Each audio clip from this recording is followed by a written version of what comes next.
I wish I would have got that. Jonathan. Yeah. What's up, man? What's up? All right, let's do this. Thanks for having me in here today. Oh man, yeah, I remember exciting, and I remember last time we did this. I know I'm gonna try to do a better job. You did a great job in the radio studio. Yes. Yeah. Oh, that was like my second show. Yeah. It's gonna be different this time. It was funny because I remember when I started that radio thing, I was so scared to death just because of it being like.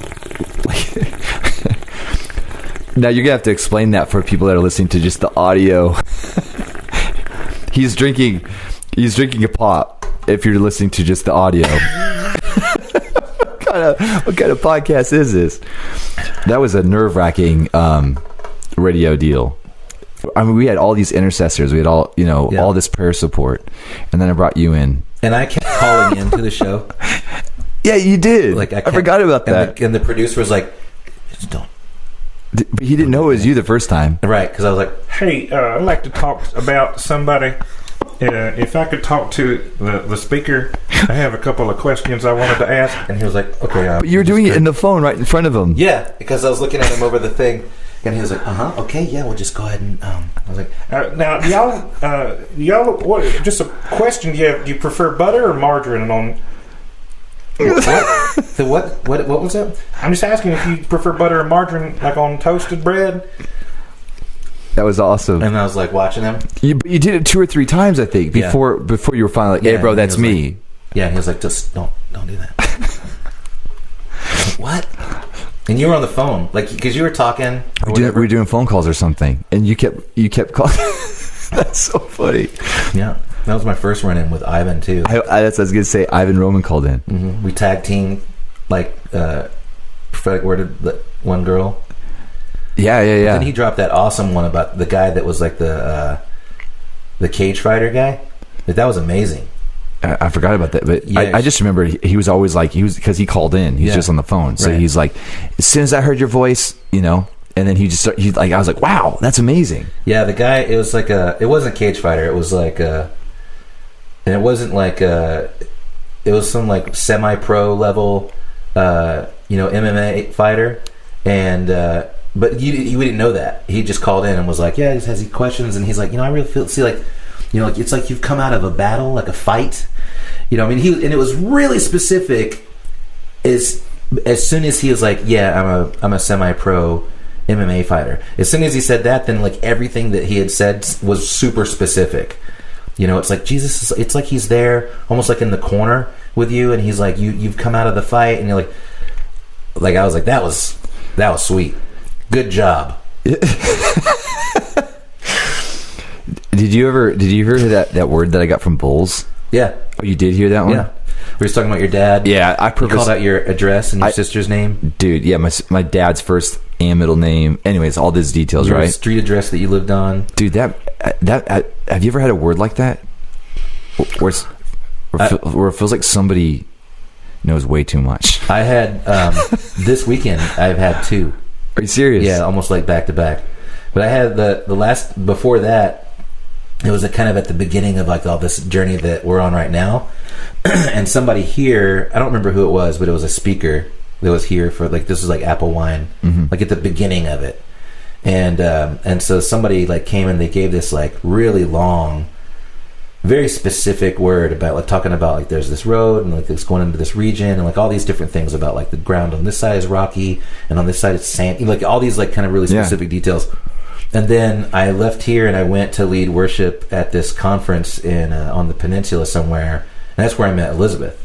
That's when I met Elizabeth Cooper. Yeah, because she was like the headliner, worship leader for this thing. And so I went in and like led worship for this thing, and afterwards there was a lady there that was like, they said, like she, this is, she's in the prophetic. She would like to, she has something to say to you. I'm like, okay, and she gave me like almost word for word like the same word, like thing about like what this side of the road is rocky, this side kind of sandy, like all this stuff, and I was laughing. And I was like, I'm sorry for laughing. It's just because I just heard this very same word. Like, like 2 days ago. So like I recorded it too because I was like, listen to this. This weekend, so Friday, Liz, right? Liz Wright, yeah. She came up and she was like, she was like, you're entering into this place where, you're entering into a place where you're going to have a lot of fame. I mean, like a lot of fame. You're going to have all this stuff, and it's going to be, and you're going to be. She's like, it's like you're on top of a geyser, right? Was that her? This is kind of running together now. But she was like, you're going to be super famous, basically. And she's like, I don't know what that means for you, but you're going to be super famous, and you're going to love it. But like, you're concerned that you're going to enter into fame because you don't know if your heart is ready for it. But the Lord says your heart is ready for it. You're my son. Wow. And like that part right there, like, you're my son. I was like, you don't know me, but like, that's like, you just read through kind of 6 months of mail right there. And then today, somebody in the house came up to us, and and she's this woman that has given us given me words before, and she was like, I was praying for you, like, in the service, and Lord gave me the scripture, and she shared the scripture, and she's like, and I see you, Lord showed me that you're in a studio, but it's not recording music. It's like you're recording, like animation, but just the voices. Oh my goodness! And you're very successful at it. And I was like, okay, yeah, keep going. Like what? Wow, that was pretty. Wow. That one was pretty crazy. That's incredible. Here, hang on a quick second, real quick. So Sean, yeah, when Sean did that, like, that was tried to, dude. What? If I could go back, when I got that word from him, my dad had just passed away just like a month prior. Yeah. And we were so busy. I never really cried, right? Like, and so if I could go back and do that word again, I wouldn't have howled. Like, dude, like, I can't even listen to that thing. Like, when it's not because of the word, it's because of my response to the word. Like it was just like so deep. I was thinking about that the other day. I was like, why did I respond? Did I have no self-control as far as, because I don't know. I don't remember that. Man, I don't remember your response. I think it's because I was so floored by. I am crying. Like, you there's crying, and then there's like, I was like that. I was wailing. Like, yeah, it was like so deep. It was like so deep. And then that's such a powerful word, like the deep, not just the words of knowledge, but kind of like the prophetic part of it, where it's just like, oh my gosh. So now skip a beat later. I'm at a conference in LA with Jeremy, and like, I'm not, like, we're just attending this conference, and Sean is there. So like, at a certain point, I have to go to the bathroom, and I just know when I go into the bathroom that Sean's going to be in there, and you know what I'm saying, like, just that. What do they call it? Premonition. Mm-hmm. Yeah. So I go in that. I go in. He's not in there. I'm like, oh, thank God. And so I'm in the urinal, and all of a sudden he walks. He comes out from. Hey. He walks in, and dude, I'm just. It's a weird thing, man. I don't know, when somebody that you don't know seems like they know you so intimately. I don't understand what kind of happens there in the spirit or whatever. Like, now I'm sure I'd be fine if I saw him or talked to him. But yeah, it's a weird thing, huh? Like, when, yeah, and just that way the spirit world works when you think about that. And because we've all had really cool, we've all given cool words to people where you know things. You're like, how does that work? I don't know how it works. I had a thought or something. But dude, when you're getting people's bank account numbers, like these 16-digit numbers and stuff, like, yeah, it just messes with me. That's great. Stuff. I like thinking about that. Because I think it can be and should be and will be so much more normal. Yeah, more of a normal thing, and the culture is like kind of ready for it too. Like, culture at large, I think, is ready for, like, really accepting of magic, the idea of magic, right. I mean, it's everywhere. It's like, it's all around us. I wish Christians believed in it more. Magic. Yes. Yeah. You said, like, crazy deja vu moment just now. Because somebody was just talking about yesterday. Anyways, yeah, let's stay focused. Magic the Gathering. This guy. I went to a father-son thing yesterday, and so at Sambika. So they had like their chaplain. They decided that I don't know, maybe they do this every year, but it's kind of like, hey, this is a Christian school and this is a Christian camp, so let's really take advantage of that and let's do a devotional for all these fathers and sons.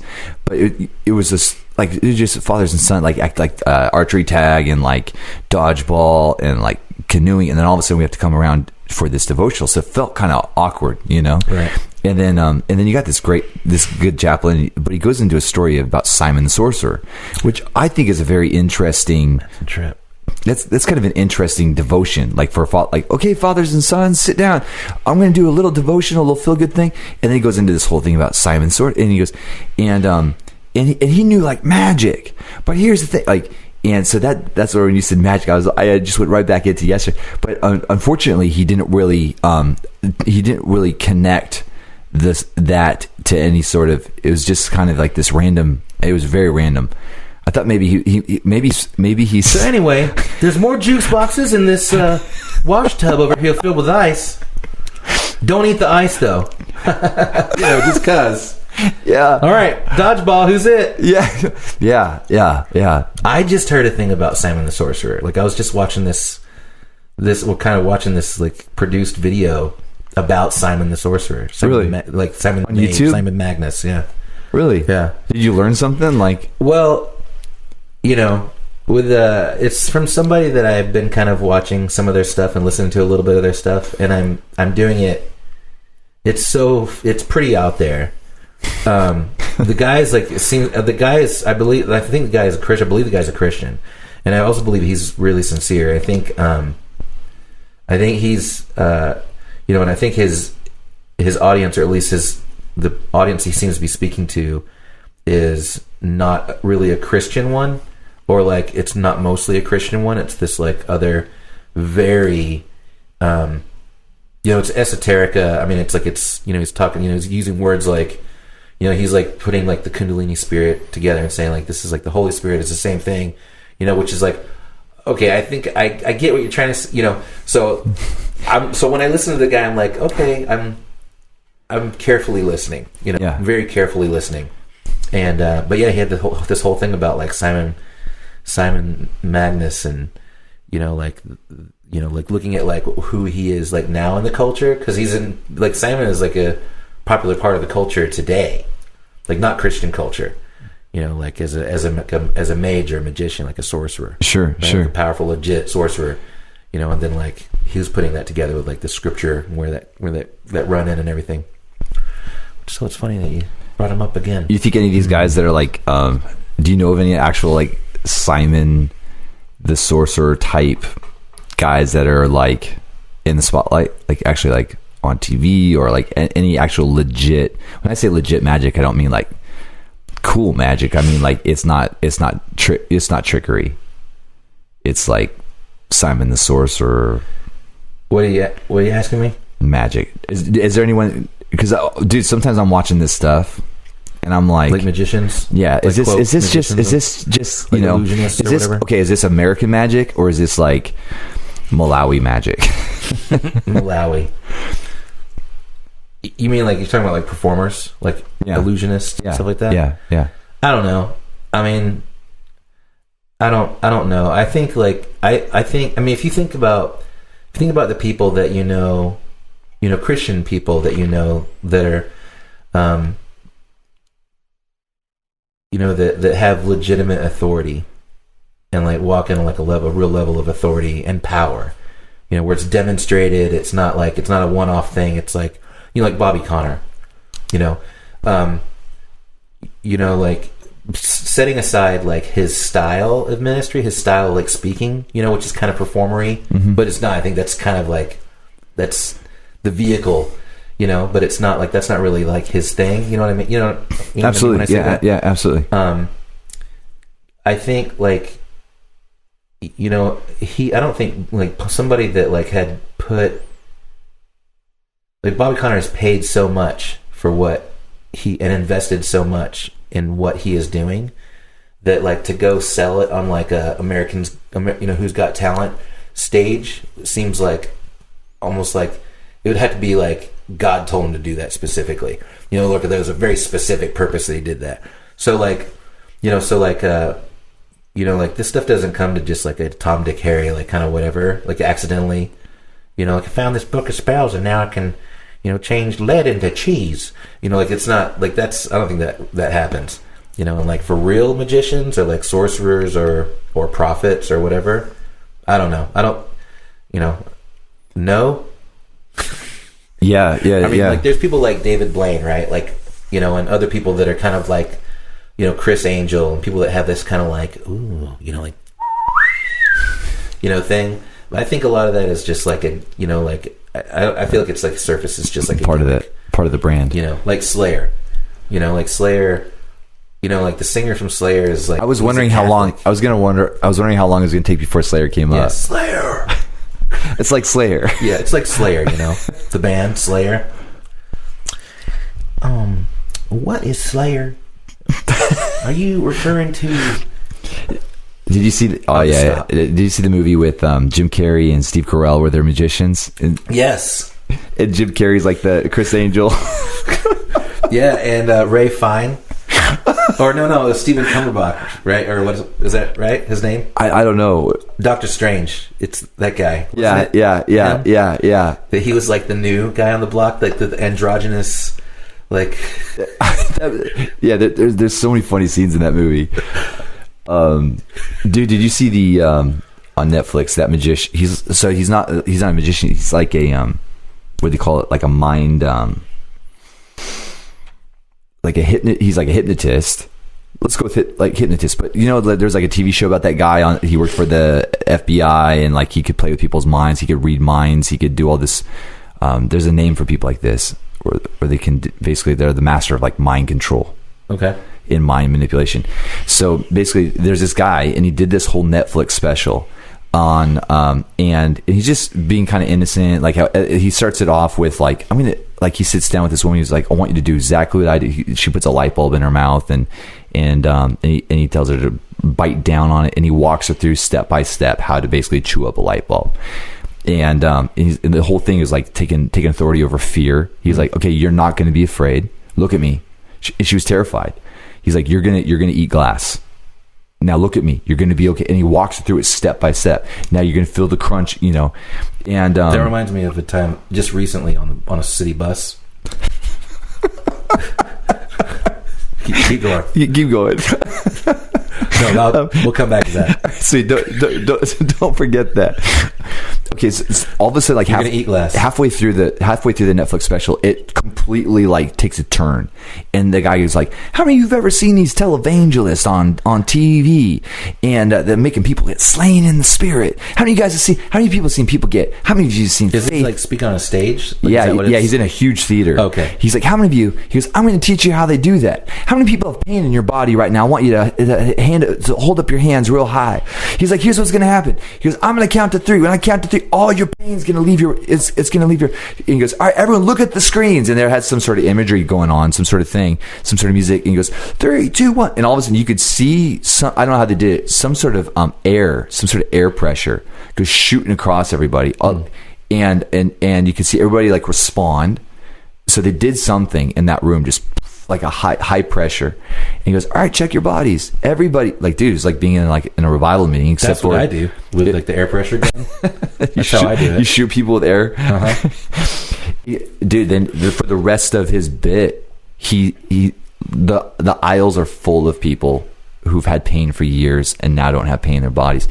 And then he'd bring them up, and then he would slay them in the spirit. They would go stiff as boards and fall back, all through just mind control, hypnotism. It was crazy, man. And then he's like, "This is how they do it." And I'm like, "Well, I do it, but that's not how I do it. I don't know how you're doing that." Until now, I was like, "I don't know how you're doing that," because these are And so I was like, were you slowly using all of these other things as hypnotic tools to take people to this final point where you'd be able to... But he used this whole bit to basically discount any sort of supernatural Christianity. And at the same time saying, like, none of this is supernatural. Right. Right. Yeah, there is no supernatural. He wrapped it up like this is the redeeming virtue. Like you don't need God. You don't need the supernatural. You need your mind, and to understand how your mind operates. You're bigger than the cosmos. You're so it turned into this self-help kind of like amazing Tony Robbins moment where everybody's like, not only did I crush, Christianity, but I've now shown you your own inner divinity. You're now unlocked. See you later. I was like, man, that was crazy. But I was I wanted to write him. I had all this stuff, like you wanted to ask him questions. I had at that time, or like a challenging. No, I don't know what I had at that moment. I challenge you to a duel, sir. You'd lose. Because I'm thinking like the power of God. I don't need music. We don't need music. We don't need the stage. We don't need your air. Like.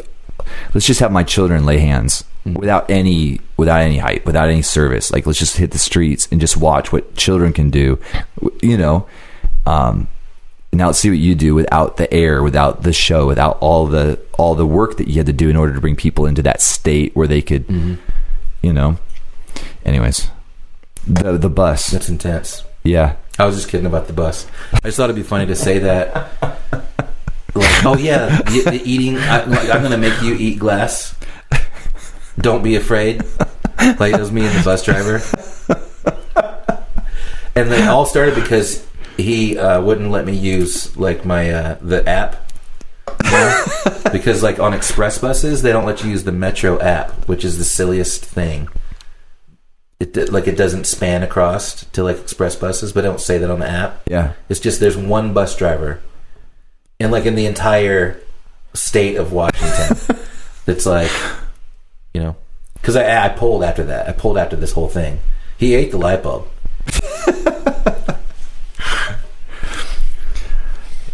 Yeah, I was thinking about I think our Tully's conversations. Are we recording again? We're recording. Do you remember? Did you say Tully's? Tully's. Do you remember Tully's? Our Tully's conversations. Tully's? Yeah, the coffee. Okay. I used to drive downtown. Isn't it Tully's? Okay. How do you say it? Tully's? Tully's. I don't know. Tully's? I don't know. That's what I think. But like Teletubbies? I'm fine. And like the progression of conversations that we used to have. I remember like when I first met you, I was definitely like, so I was like anti like pro God, anti church. Do you remember this conversation? I mean, I remember these conversations where I would always be like, dude, the problem with the church. Do you remember that? I do. And you were always so kind with the church. I remember you're the first guy that said to me like how you do, or like with that straight face, and you were like, every time you talk about the church that way, you're talking about a man's wife. Yeah, another man's and I was wife. Yeah, and I was like, I remember you were always so kind with the church, and I'd be like, okay, I take like a few steps back, and I'd come back and be like, yeah, but the problem with Right. So I was like yeah. I've never been anti-God, but I was definitely just so like Mm-hmm. And then progressing it through like my Mars Hill phase, where I was like now pro-church but anti-revival church, but in a revival church with you, right? So like I wasn't anti-supernatural, I was just anti-charismatic. Does that make sense? Yeah, and I was like, be careful about them books now. Yeah, we should be careful with them books. Yeah, well, I'm gonna tell you things. Well, you were never into it. You were never into the whole Mars Hill thing. But I was like, brother, dude. I was like, Jonathan. I was trying to convert you. I was like, listen to the CD. This is the best sermon on Genesis 10 you've ever. This is an hour and a half teaching on Genesis 10. This is what they do at their church, bro. An hour and a half teaching every Sunday on books in the Bible. I was like, have you ever heard, Jonathan? I was like, have you ever heard a whole chapter of the Bible studied in a church? Yeah, I know some really nice Baptists. Yeah. But I was like, this is like a new experience for me. Yeah. And but you were like, careful, brother. Yeah. Yeah. During that time, watch out and just be careful. The big conversations I'd have with Greg. He'd be like, but you are righteous. I'd be like, hogwash. Yeah. I'm a sinner. He's like, no, you're not. You're 100% righteous. Yep. I was just thinking about that, though. Just the progression of conversations that we've had over the years. Yeah, we've had some really interesting conversations. Yeah.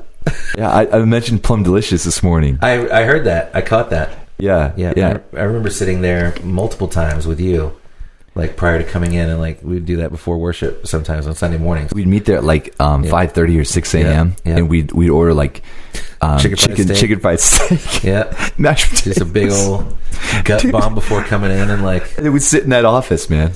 Yeah, and then jump around. Oh, like in the which one? The one on this side or the one on the back end of the church? The one over there. We'd sit down and you'd be like, "So, well, what do you want to do today?" Right. Let's pray about it. No. Yeah, and I was like, Jonathan. Well, let's just do these songs. Well, do you want to pray about it? I was like, you want to pray about it? It's like 8:00. The team's out there waiting. Yeah. And you're like, now, Darren. Yeah, those are fun. Those are fun times. I was like, it's easy. You just do the same set we did last week. Yeah.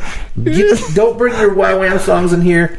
Oh, nobody wants to cry. And then, we'd get jumping around on the stage. Yeah, that was the best. Yeah, and we would lead out from the outer circle thing. With the turn thing. Yeah. Yeah. And then we would just like there would be a cloud going back and engulfing the team. And it wasn't a glory cloud.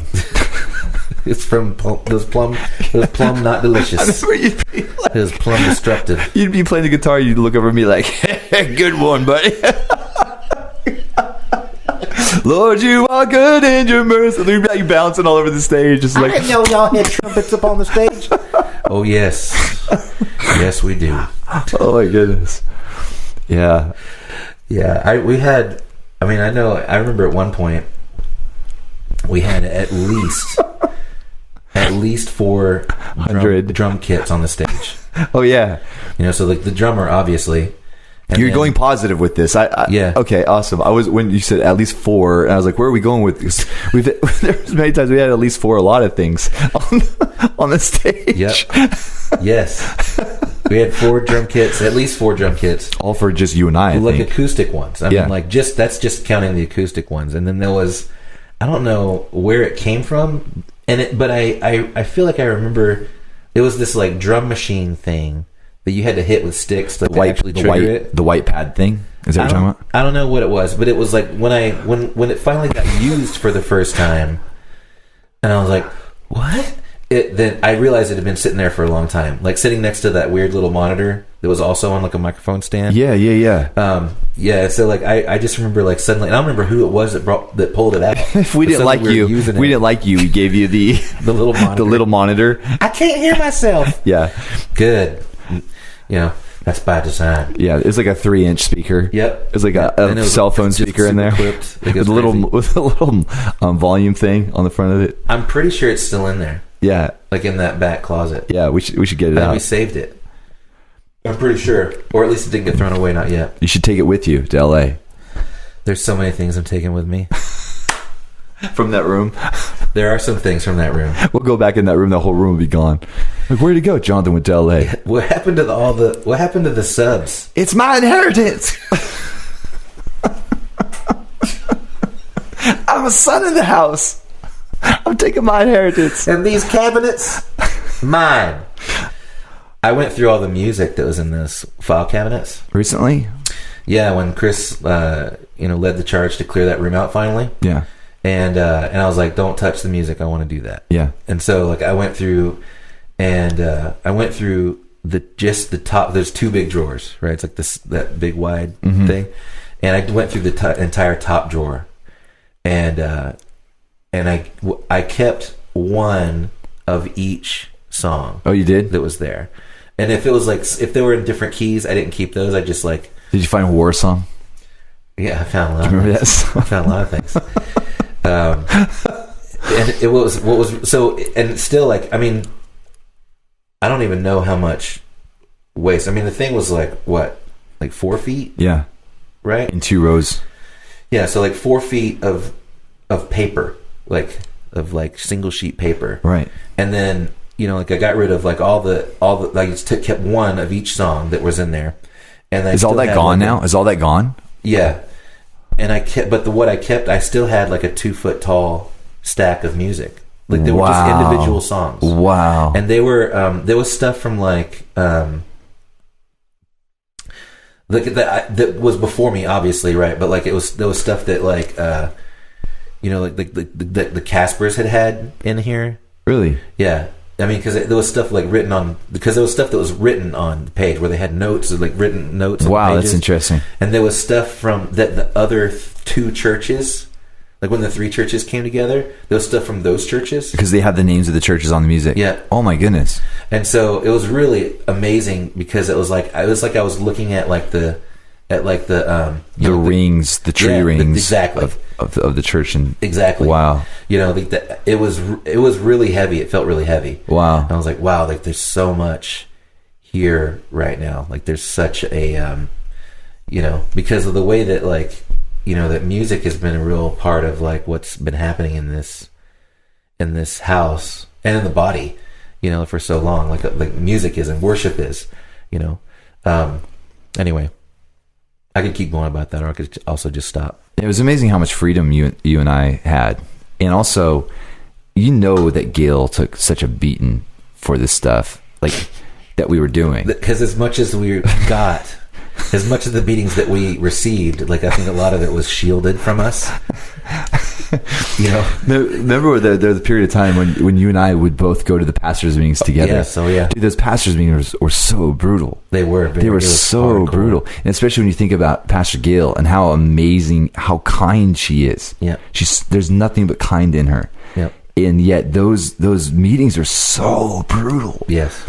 I remember my first one, I was like, oh my goodness, this is how you guys roll here? Some of the conversations between Greg and Keith. Yes. Yes. Some of those theological conversations between you and Keith. Yeah, it was really amazing. In this room. My favorite, no, I don't, we used to do them at Tully's. The pastors' meetings? Tully's.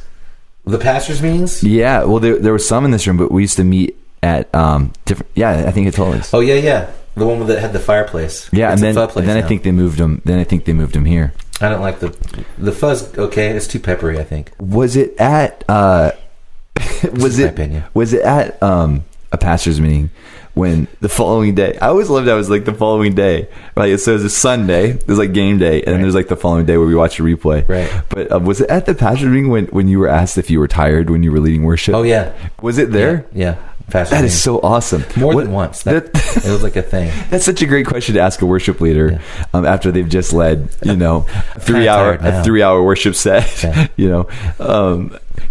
Were you tired yesterday? I don't know. Did you know that mocking is the language of hell? Just think about that. Yeah. As you ask the next question. Yeah. Ring of pastors. The other thing that we did is I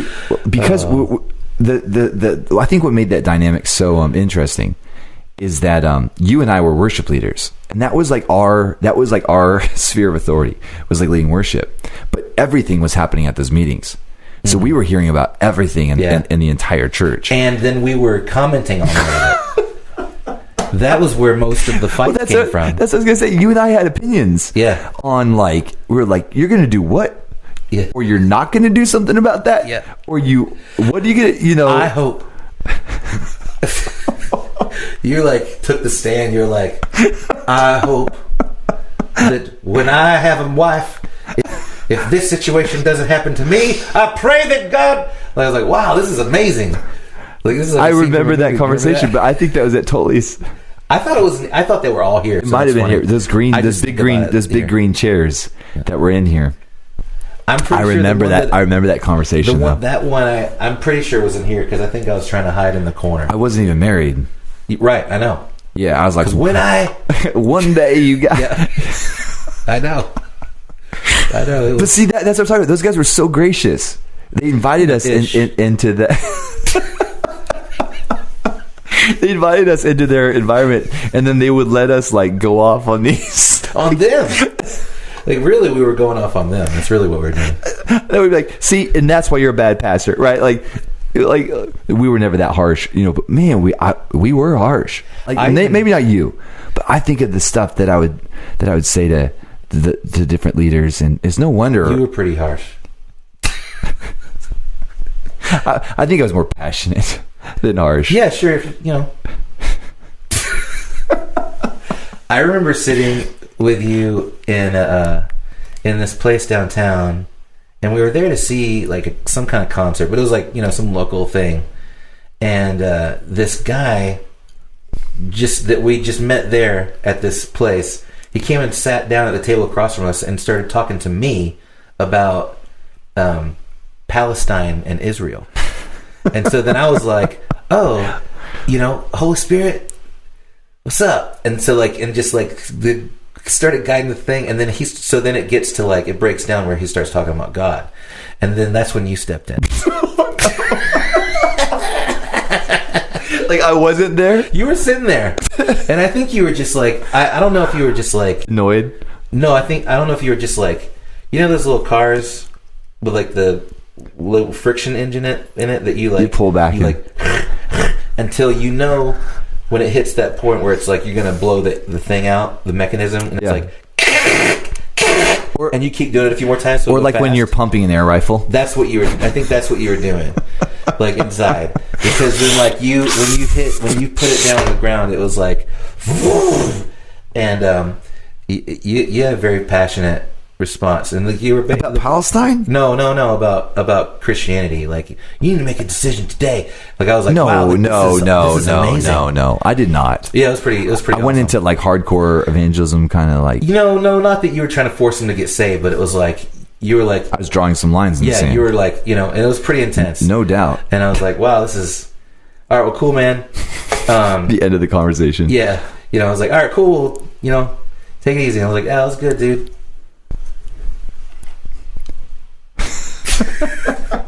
That was the Blue Moon. The Blue Moon, is that still there? Oh no, it wasn't the Blue Moon. It was the place next to the Blue Moon. Blue Moon's still there. The Rainbow. Is that what it's called? Yeah, we're like right next to it. Jimmy played there. Yeah. Oh yeah, what was that thing that because we were like throwing lines down from Blade. You're my boy. You're my boy, Blade. Yep. Was that there? I trained you. You my boy, Blade. And then the comic didn't know because it was so ridiculous, and the comic started throwing down. No, that wasn't at the Rainbow. That was actually when we went to a comedy club in the U District.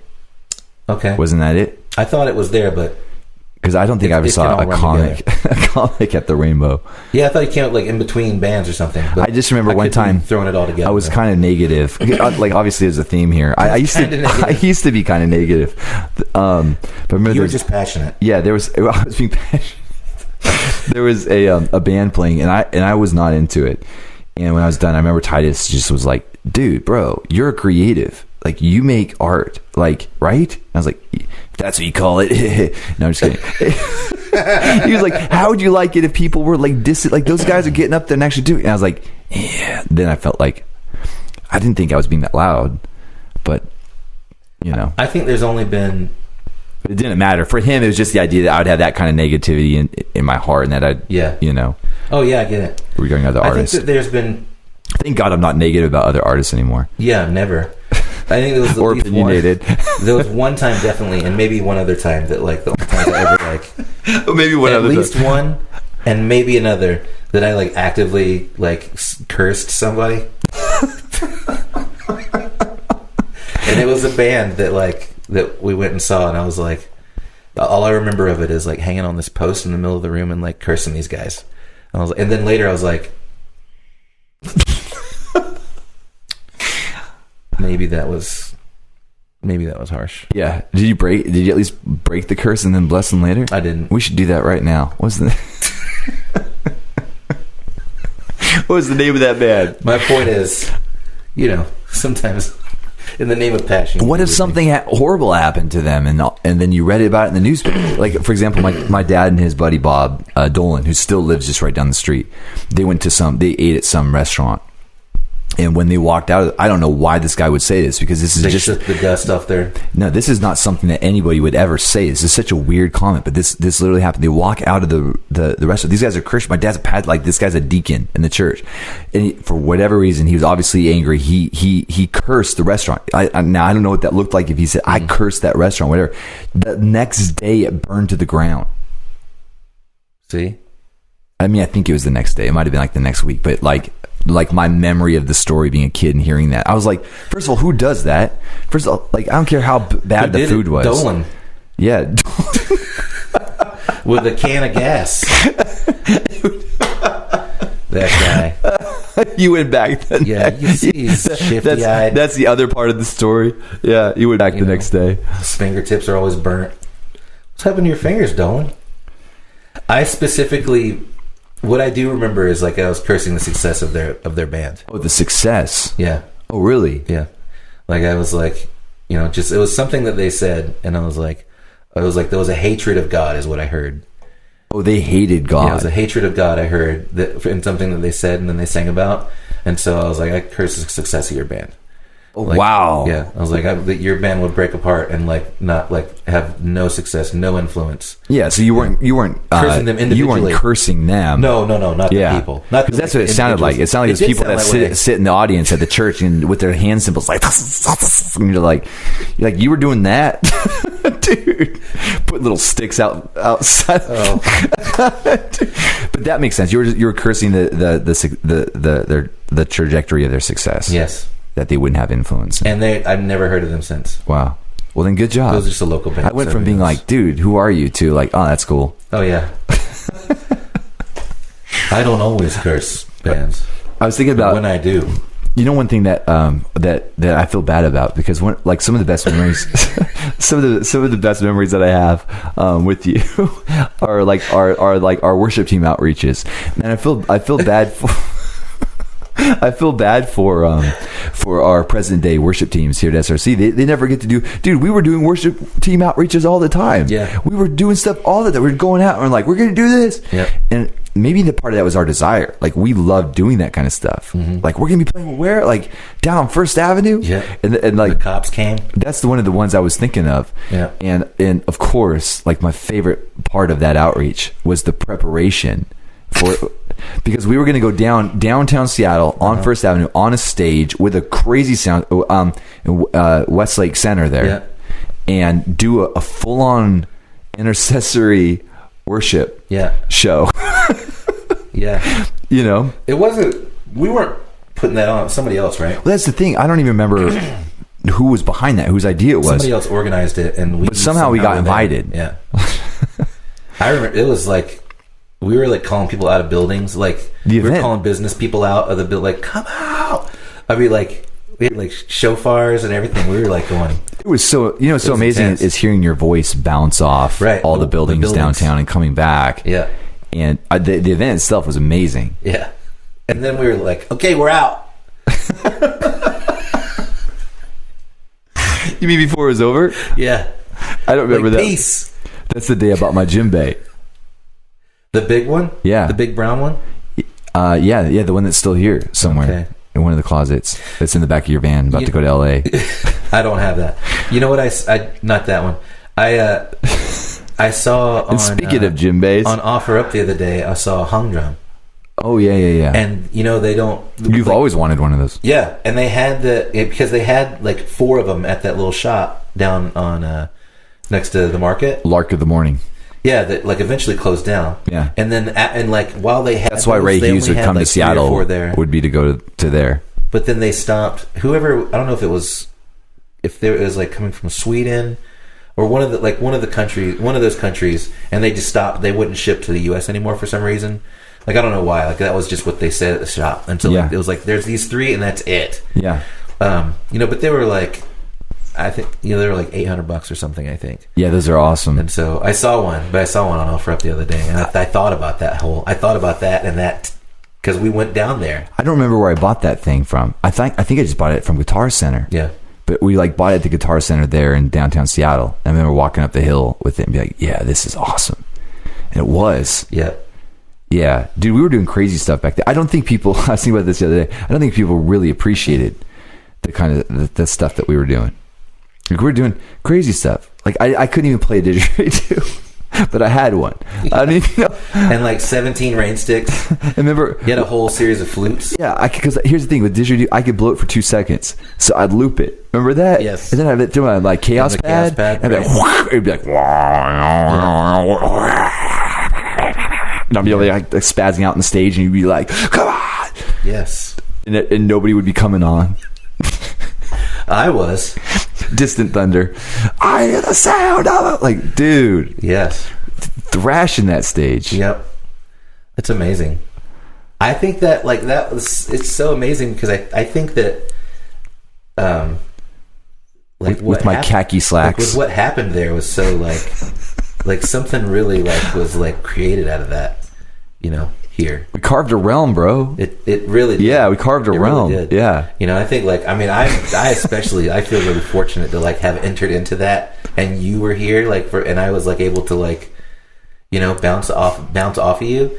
You know, like my musical background, and then like coming into being saved, and then like being at like really kind of like getting my whatever, like earning my, you know, like whatever, like getting my my first kind of real like big like doing worship stuff outside of the church, but still doing worship in Y.W.A.M, and like kind of that's where I learned things, you know, and then like coming from that into this house, like it was you know, because I was pretty wild already. Yeah, you were. And then coming into here, it was like, oh, that's not wild. Like here, you know, like opened up, and it was like this whole new level. Like the thing when you were just talking about like doing that up on the stage, like with all the drum kits that we had. I remember one time, in the middle of, so we would like, you know, just really mercilessly use our instruments, you know, like you and your piano and like me on my guitar, and then we'd like sling them down and run over to the drum kits and start like just wailing on these drum kits, and everybody's like playing drums. Everybody in the world was playing drums. Yeah. And then one time we were doing that because it was like that was the thing. There was at one point like a drum, I think I'd best call it as like a drum infestation of the stage. You know, like if you don't deal with a certain problem at a certain time, it'll just take over. Right. That kind of happened at a certain point. It did, because it was everywhere. Because, dude, you even think about some of the instruments that were on that stage that nobody has any idea. Well, we have a pretty good idea where they were coming from, but it's kind of like we blessed one instrument. And then there was like things that there's things that you'd hit and they'd vibrate. There were all kinds of there were things that weren't even instruments. I played a chair one time. Like one of those metal leg chairs. Clapping it together? No, I was like on the legs. Ding, ding, ding, ding, ding, ding, ding, ding, ding. See, dude, but here's the thing. If we would have been doing all that stuff now, dude, we'd be like the upper room. Everybody would be like, dude, you hear that stuff that they're doing? They're playing chairs with drumsticks. They got things that vibrate. They got like maybe not. It was pretty wonderful. It was really strange, but it was also wonderful.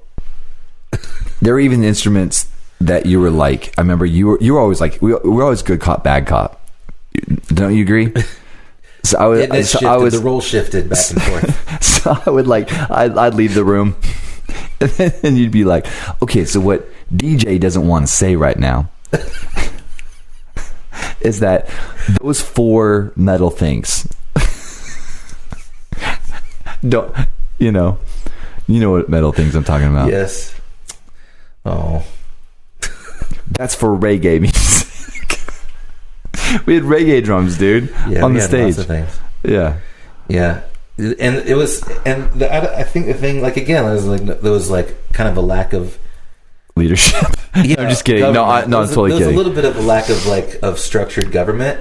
A little bit. I think it's because it was purposeful in a positive way, because it was like, let's just allow like kind of whatever, and then we can draw things back if we need to. Totally. Which was great. It was awesome. You know, that was amazing. Really amazing.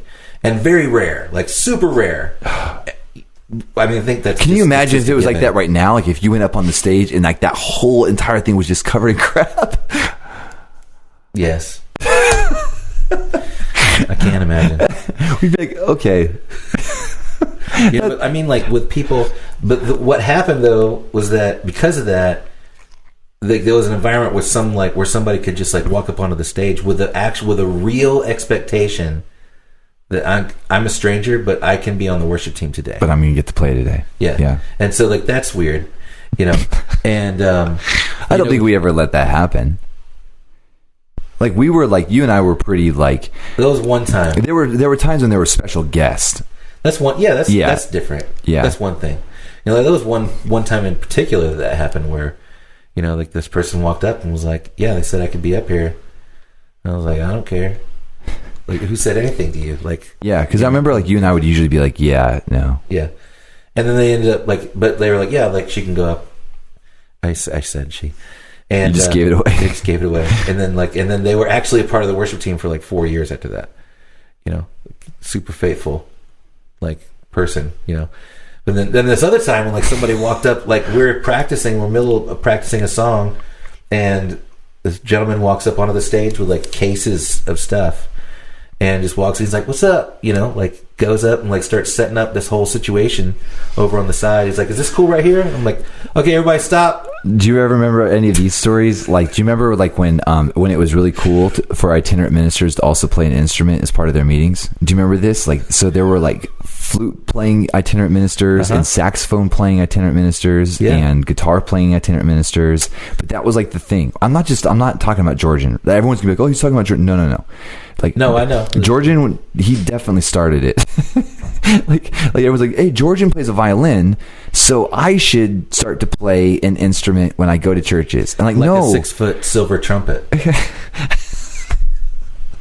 for example, just as an example. Do you remember that meeting? Yes, when Jeff was blowing that trumpet. Don't blow that in my face, man. Well, the funniest thing is that everybody had their eyes shut, and they're at the front and of then the suddenly, and then he put them right in front of their face. And without fail, they'd go down in the spirit. Yeah, I would almost go down. They didn't go down; they went up. If you catch my drift, I'm just thinking about some of those. I'm just thinking about that. And what happened is there'd be these different conferences, and so that's when you'd be like, "Hey, this guy's going to come up during the set, and he's gonna." I remember one guy his thing was a saxophone, a really big, and sure, the dude could play a sax, but it's just it was just that whole kind of and thing. I mean, thank God for Bethel for so many reasons. But there used to be this idea that like if there was any sort of level of excellence, there was no Holy Spirit in it. Do you think that's fair? I mean, because back in the day there was like Integrity, Hillsong, and then there was like Vineyard. Like Vineyard was like that was it. That was like the wet. This is my own opinion. Vineyard was like wet. It was like there's so much presence on it. Mm-hmm. Like in the Secret album, Brian Dirks and Kevin Prosh, all those guys, but it's super raw, very very raw. And so the big produced stuff like the Integrity, Hosanna, like it was like production. Like if you saw Brian Dirksen, there was no lights, there was no light show, there was nothing. There was like if you saw Andy Park, any of those guys, Kevin Prosh, it didn't matter. It was like it's about this like the simple, like just first this what's that at first, and then it elaborated. I mean, then it grew. It did in the Vineyard scene. Yeah, I think so. Oh, really? Yeah, it got kind of production-y.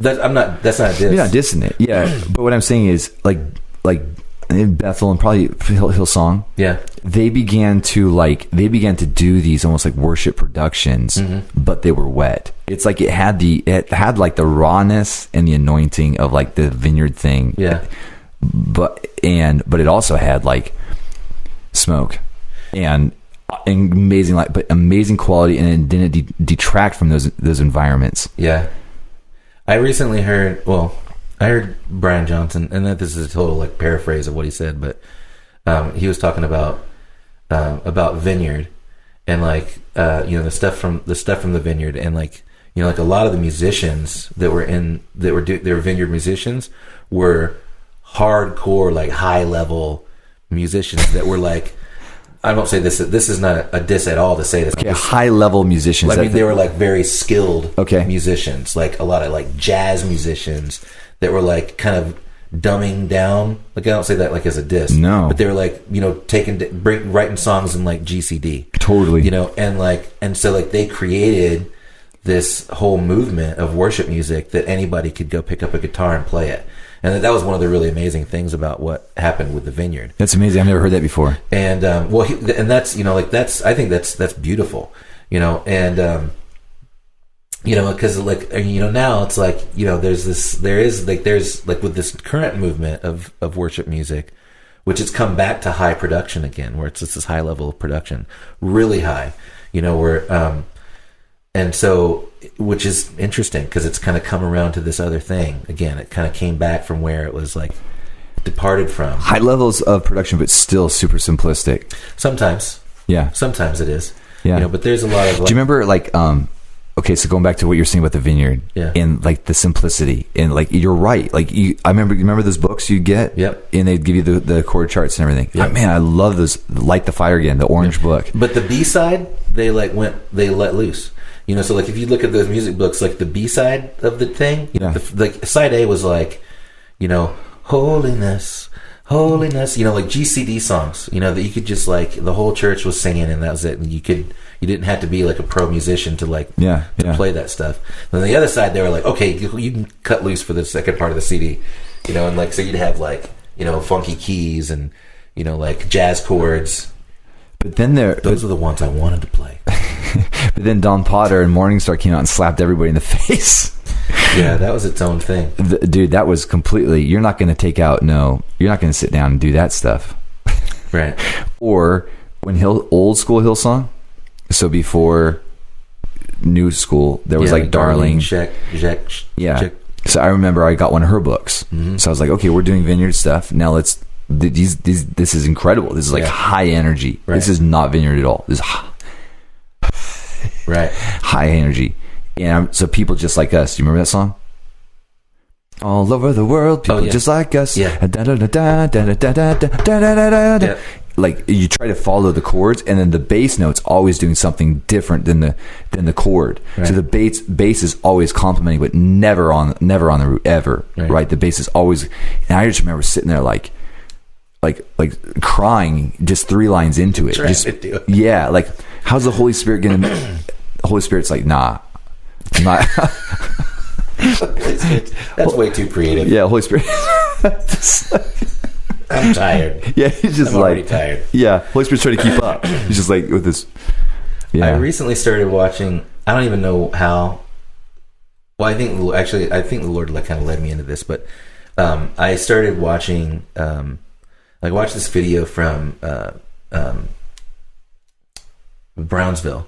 And it was from the revival, like from Brownsville, like from that time period. So like 95, 94, 95, somewhere in there. And 96, I think. And so like it was just this one part, and I don't know if it was like the end or the beginning or what, but it was, like they had, like a 75 person choir, and there you go. they had all these people, like all these musicians, like playing, and then like in the pit or whatever, and then they had like the leader, and then they had like the front part of the band, and then they had all the singer, so they had this whole like kind of production. But the thing that was going on in the room was so intense, and like it was, it was. I thought while I was watching it, I thought it was like this. It's like watching people that are like trained like water ski performers. That like suddenly the waters get choppy, and it's only their training enables them to stay standing. Like the only like the amount of like practice that went into like those massive productions of music, and the songs weren't that complicated. They're doing songs that weren't super complicated, or in this recording at least. But so I watched that, and then I watched that video, and then I leapt over. Like I was like, oh yeah, what about the Kenneth Hagin stuff? And so I started watching that. And seeing like how they responded to what was happening, in the meeting, and then they responded with in worship to it, and like what that looked like in the room. And then I started listening to some of the old Integrity stuff, because it was the same time period, and like what was happening. So what I was looking at was kind of almost like like this anthropological kind of like look at the worship of that time period, because like stuff was beginning to shift, and like that's when like the Vineyard came out with like all like the whole worship culture of the church of like American like Christianity took this major shift, and so because I think we're moving into a place like that right now, actually moving into a place where like music is going to shift, like music is shifting, like and like the feel of worship in the church is shifting.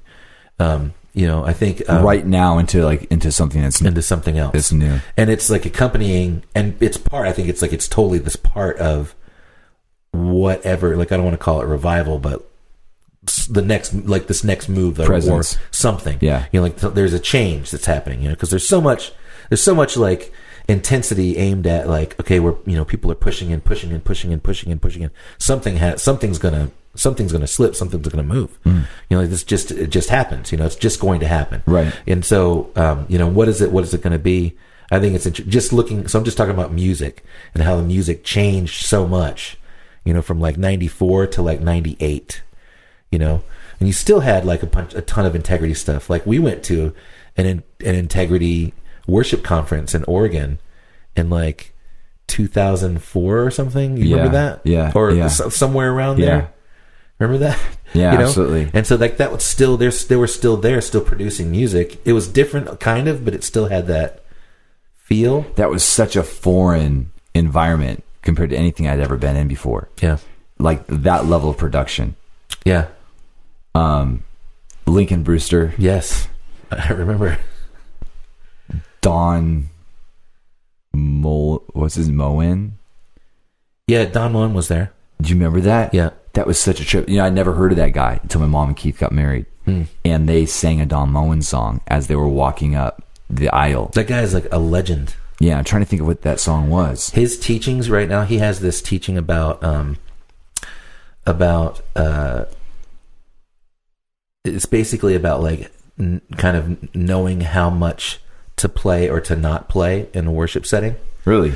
Yeah, it's really good actually. Oh wow! Because he's got this whole band and they're all like studio pros, you know, and they're like, okay, we're gonna play this song. Well, what was the name of the guy that was also there with them? That did Lenny wasn't Paul Balash? Was Paul Balash was there. Yeah. So do you remember the session that Paul Balash did? He's like, let's get all the musicians playing at once. Yeah. Like you guys just go and just, you know, and they were all just like playing how most worship teams kind of play, you know. Yeah. And then he's like, all right, let's try dialing. Like, so he was same kind of thing. Yeah. Like honoring the simple, honoring the person that you're playing, making them look good, and right. And you could just see the epiphany light bulbs turning on all through the room. Like, whoa! I'm gonna play all that stuff next time. Less is more. You know, like those. Yeah. So what you're saying is, I was talking to Abigail. I was like, because she's been in piano lessons for a long time, and I was like, hey, I'm gonna teach you now everything you need to know to get around worship songs. And she's like, I don't think I'm that good yet. I was like, no. I said, I'm going to teach you everything you're going to need. I was like, because like even when like what you were saying before, the better you are, the more comfortable, the more mature you are to really hang back and to really create this atmosphere for the rest of the team that you're playing with. Right. But I'm sorry, so Don Moen's got a teaching on that. Yeah, it's really good too. On YouTube or something? Or? Yeah. I mean, there's probably something you can buy, but I saw it on YouTube. And he wrote like, shine, Jesus, shine. Like he wrote those classics. I come to you, you have the words of life.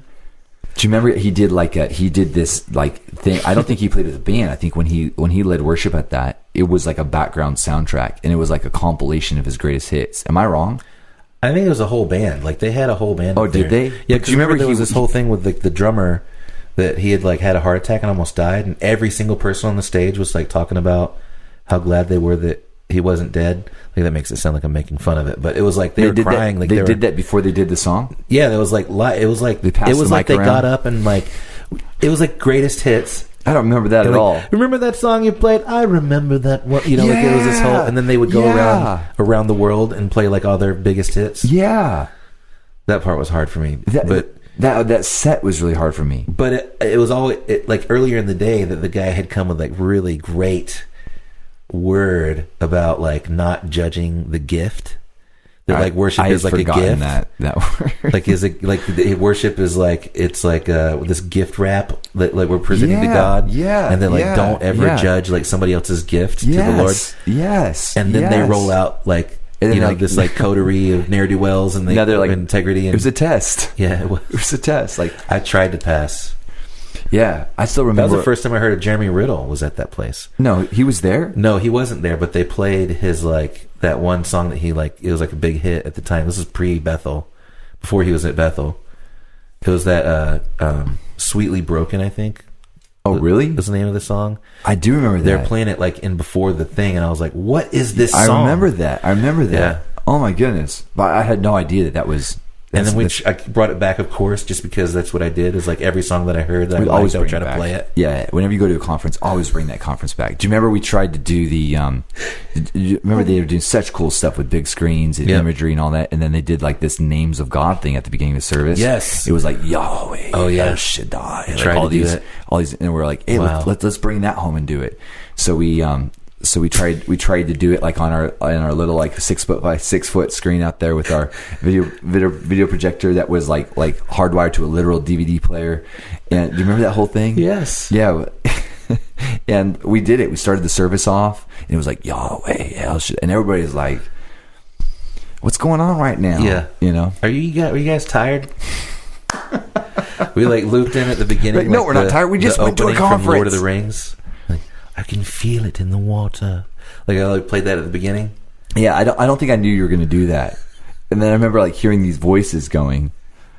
Do you remember we played the Superman soundtrack? Yes, in its entirety before, and then we went right into probably Distant Thunder. Yep. It wasn't the Superman thing. It was the Krypton theme. Is that what it was? Like, yeah, that like da, da, da, da, da, da, da, da. The soaring like strings. Still love that. Yeah, it's amazing. There's always these times when you hear something and it feels like there's such an anointing on it. And you're like, we should do that at church. Yeah. And then you try it and there's just like no juice on it. Don't do that. Have you ever heard of that female orchestra? The female orchestra band. So I'm thinking about the story, and that's what made me laugh. Yeah, so they're called Escala, I think. Escala. Yeah. And they're like they cover like Radiohead, and Nirvana. I've heard like the Radiohead and Nirvana. Yep. Yeah, but they're on cellos and violins and stuff. So they did some cover of some classic metal song, but I thought it was so anointed. I was like, but I guess probably the song itself. But there's no words. There's no words to it. I'm just like, this is amazing, and it might have been like some sort of AC/DC song or something. But so there was just enough familiarity for there to be resonance, right? And sometimes we interpret resonance as anointing.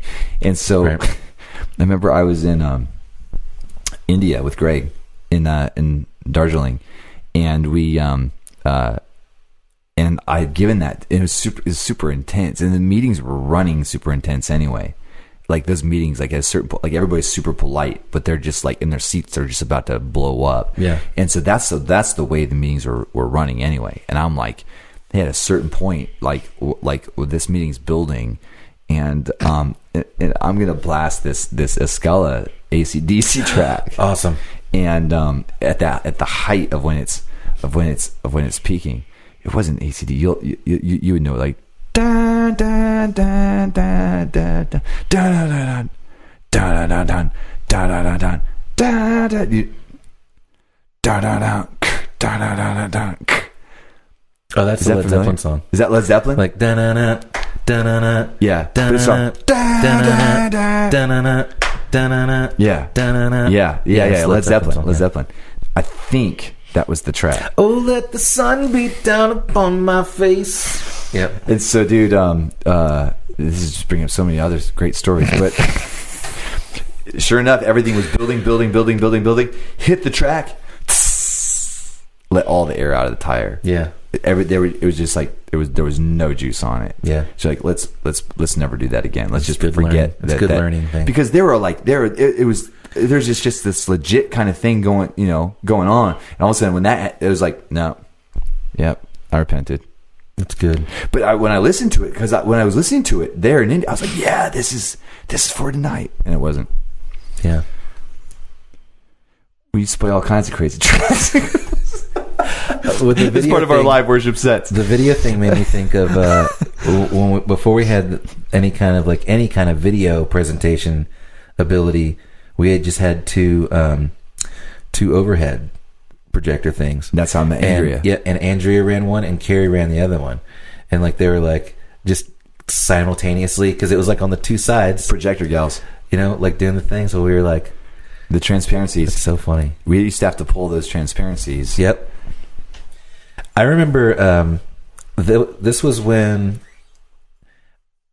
So I mean, I don't know how long I had been here and been leading worship here, but I was supposed to meet you and Chris White here, or in the sanctuary. And so I got here early, and I was just like walking around the room playing my guitar and just worshiping, like walking through the sanctuary, like playing my guitar.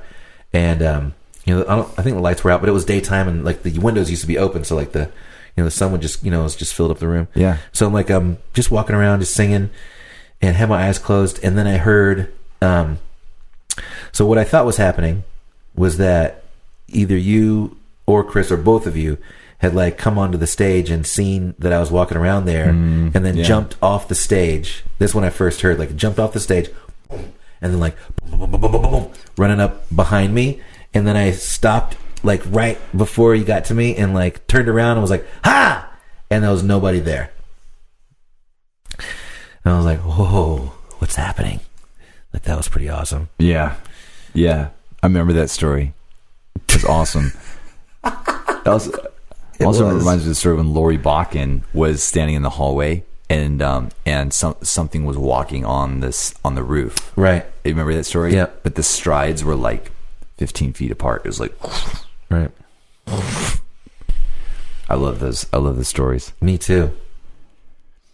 I had this when at the beginning of like the Apple wine thing, when that like all broke out. Mm-hmm. I think it was, I don't know if it was the first week, because everything was pretty intense. Like that first week, just like physically intense, because we were just like going nonstop. Yeah. Like every day, and then every night. And then I was working full time also. Wow. And so, anyways, just like it was really. Wow. Yeah. So I don't know if it was the first week or not. It might have been in the second week, but I started in the middle of worship.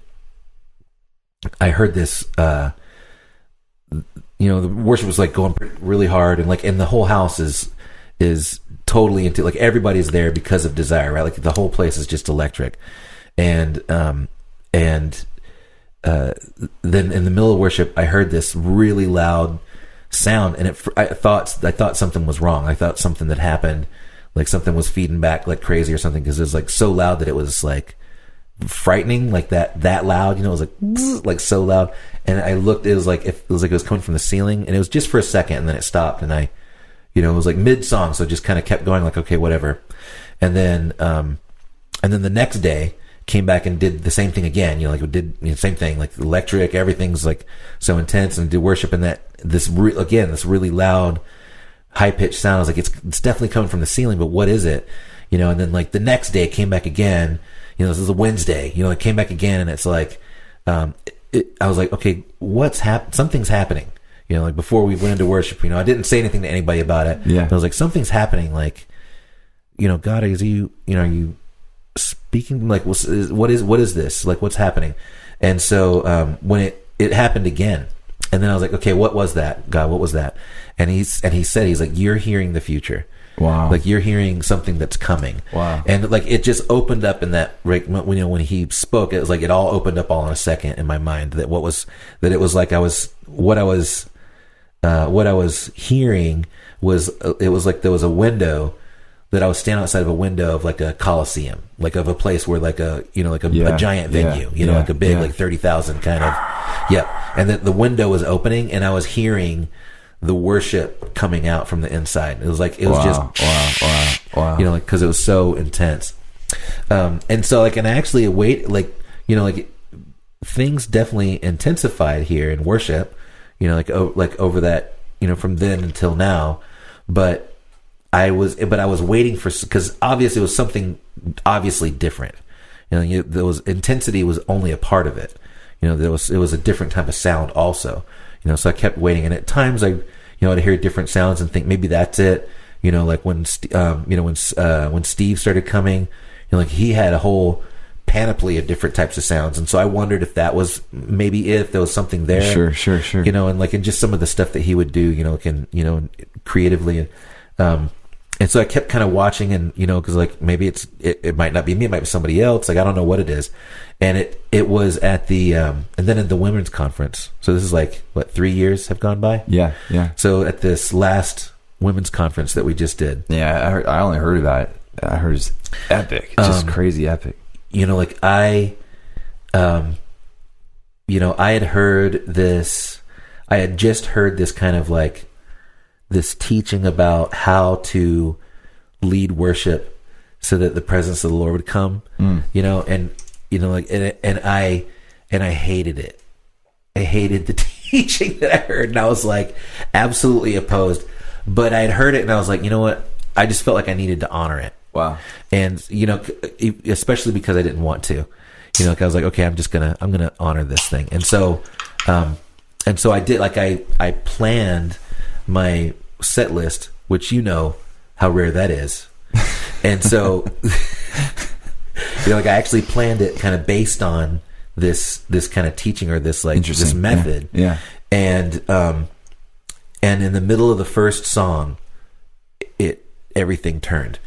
Like we didn't even get into like the methodology of the teaching or the worship methodology. Didn't even get into any of it. And because everything took off, and I could feel it when it happened. You know, because it's like, I mean, you know, like I've seen that happen before, and I know to move with it. You know, when like the body that's there with you, you know, you're leading worship, and like the body that's there with you, when they start to kind of take a hold of it and move themselves, you know, then like you go with it, you know, and or you know that's not the only way to do it, but like that's, you know, like, so that's what I did. I went with it, and what ended up happening, what happened was that we went into this like kind of spontaneous song, and then so in the physical, I went down to my like I have some, like a couple of like basic effects that I run on my guitar, and I turned everything up all the way, and then just started playing a single note, building those walls, and then built it up, and then started looping that over and over and over again. So it was like for my guitars, all like, but they were like this giant reverb basically. Yeah. And then and the room was like, I was doing that with the room, so I wasn't doing that for them to like respond to. Like I was doing that with them, and that were you just trying like to kind of recreate the sound that you'd heard years? No, I wasn't prior. even thinking about it. No, I was just like, I was in the moment, and that's kind of what happened. I was going like, that is what happened. Yeah. So like it went up, and like it just went. So like it was just wall of sound. You know, it was just a wall of sound, and it was the people, like mostly ladies, you know, that were like they were all pushing, like the worship team, like looking around at the worship team, they were all just like, you know. See, what made the thing so different was that it was a conference, but they were not there for Bonnie Shabda. And I think it was also it was mostly people from our house. That's what I was going to say. Like, yeah. So, because normally people go to a conference to hear the speaker, and for this thing, it was almost more about it being a gathering of women to go after the presence. Yeah. And Bonnie just so happened to be there. Yeah. And that was her heart too. Like she was like, you know. Bonnie's amazing. She's so stinking amazing, and like her whole message, she got that first night in the worship set. Yeah. On a new sound. And us being the sound. Yeah.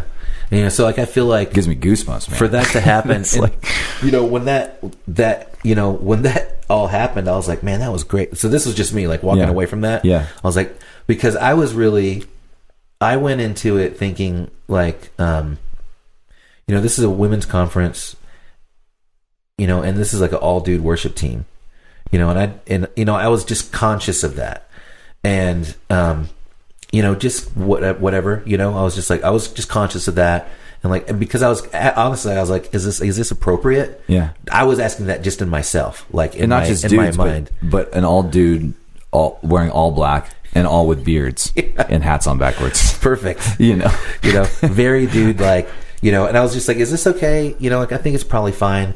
And I had asked to be there because I really wanted to be there with Bonnie. Yeah. You know, because like the last time she was here, like I felt like we connected. And so I just wanted to like, you know, I asked if that was appropriate. Yeah. And then I was like, yeah, that's fine. And so like, that's why I was there. Yeah. So when I walked away from it at the end of the session, I was like, wow, that was great. Like it was very different. It was great. And then it wasn't until, you know, the next night I didn't play, and I played Sunday morning after that. So it was like Friday night, and then I didn't play Saturday. And so like Carrie, when Carrie was here that night, and so she came back, so the next morning she was like, that was amazing. You know, but like that was kind of it. Like that's all we got to, you know, that we were just doing stuff, living life, you know. Yeah. And then the next day, there was all this kind of like something happened, and I was like, what happened? Like, wow, what happened? You know? And then Bonnie calls, you know, like then we did worship and the same thing happened again. You know, like I was like, I wasn't going to try to force like a recreation of the thing, although it was awesome, but I didn't want to try to reforce anything. Right. But it just like, it organically came out again. Yeah. And so then I was like, is this the sound? You know, like during that second time, I was like, is this kind of the sound? But I've been waiting for so long. Yeah. You know, and I've stopped, like, I'm not just going to like guess and like camp here because I think it is, you know, but then for Bonnie to call it out like that. Absolutely. Yeah, absolutely. You know, and knowing that I was leaving, you know, like that wasn't like really common knowledge yet, but knowing that, like, I'm knowing that I'm leaving soon. And I don't know, you know, what, you know, I don't really know exactly what I'm going to be doing. You know, I don't know if I'm going to be doing worship like in a place. I don't know. I just don't know. Right. And so, you know, like I have a lot of music that I'm going to be doing, like just on my own. You know, like I have a ton of stuff that I haven't, you know, like I'm waiting. I'm looking forward to kind of like getting alone and like doing all this stuff, but I don't know if I'm going to be doing anything anywhere. So, I'm like, what is this? You know, like, what does this look like? What's it going to do? Like, is this something that I just hand off? Like, can I hand this off?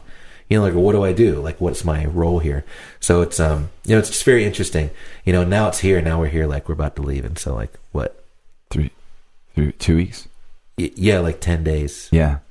You know, and so, like, what? Anyway, like, I don't know where that's, you know, where it's going. And, you know, it's not over. You know, like, it's just, yeah, it's more than interesting. It's like, it's something profound is happening. So. Yeah. That's actually really interesting you saying that, because when I think about your transition to LA, I'm just thinking about like the possibility. I haven't been thinking about it as far as what you're potentially having to lay down. Not that I think you will, you know, but there is that place of, you know, like how will the worship transition? You know, what will that look like? You don't really know. But when I look at your transition, I just see like this atmosphere, like a new atmosphere, and you entering into an atmosphere that doesn't exist here in Seattle. Like I just see like hands of opportunity, like so I would imagine whatever you've been able to do here in Seattle, that as you transition, you'll have those same opportunities and much more. Probably like just whatever you're holding in your heart, whatever's really means a lot to you, those opportunities are gonna seek you out. I'd imagine.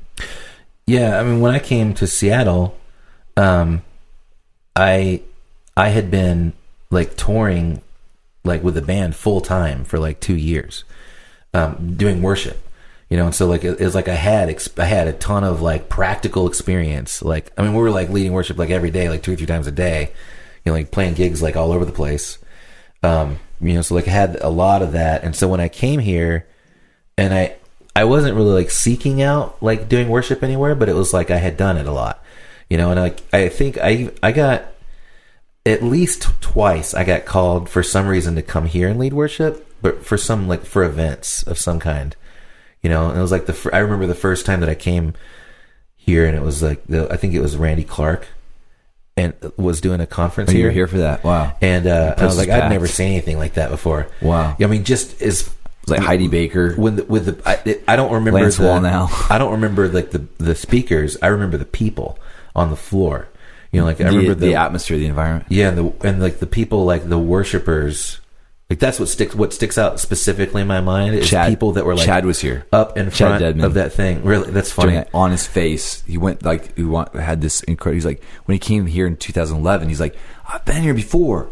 I had the craziest I was riding a white horse with Jesus. I was, you know, like that happened here.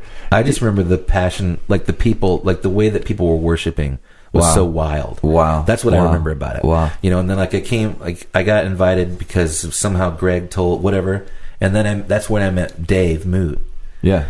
Because he was there and he was like, well, man, you know, like you replay, you know, this cool guitar and stuff, you know.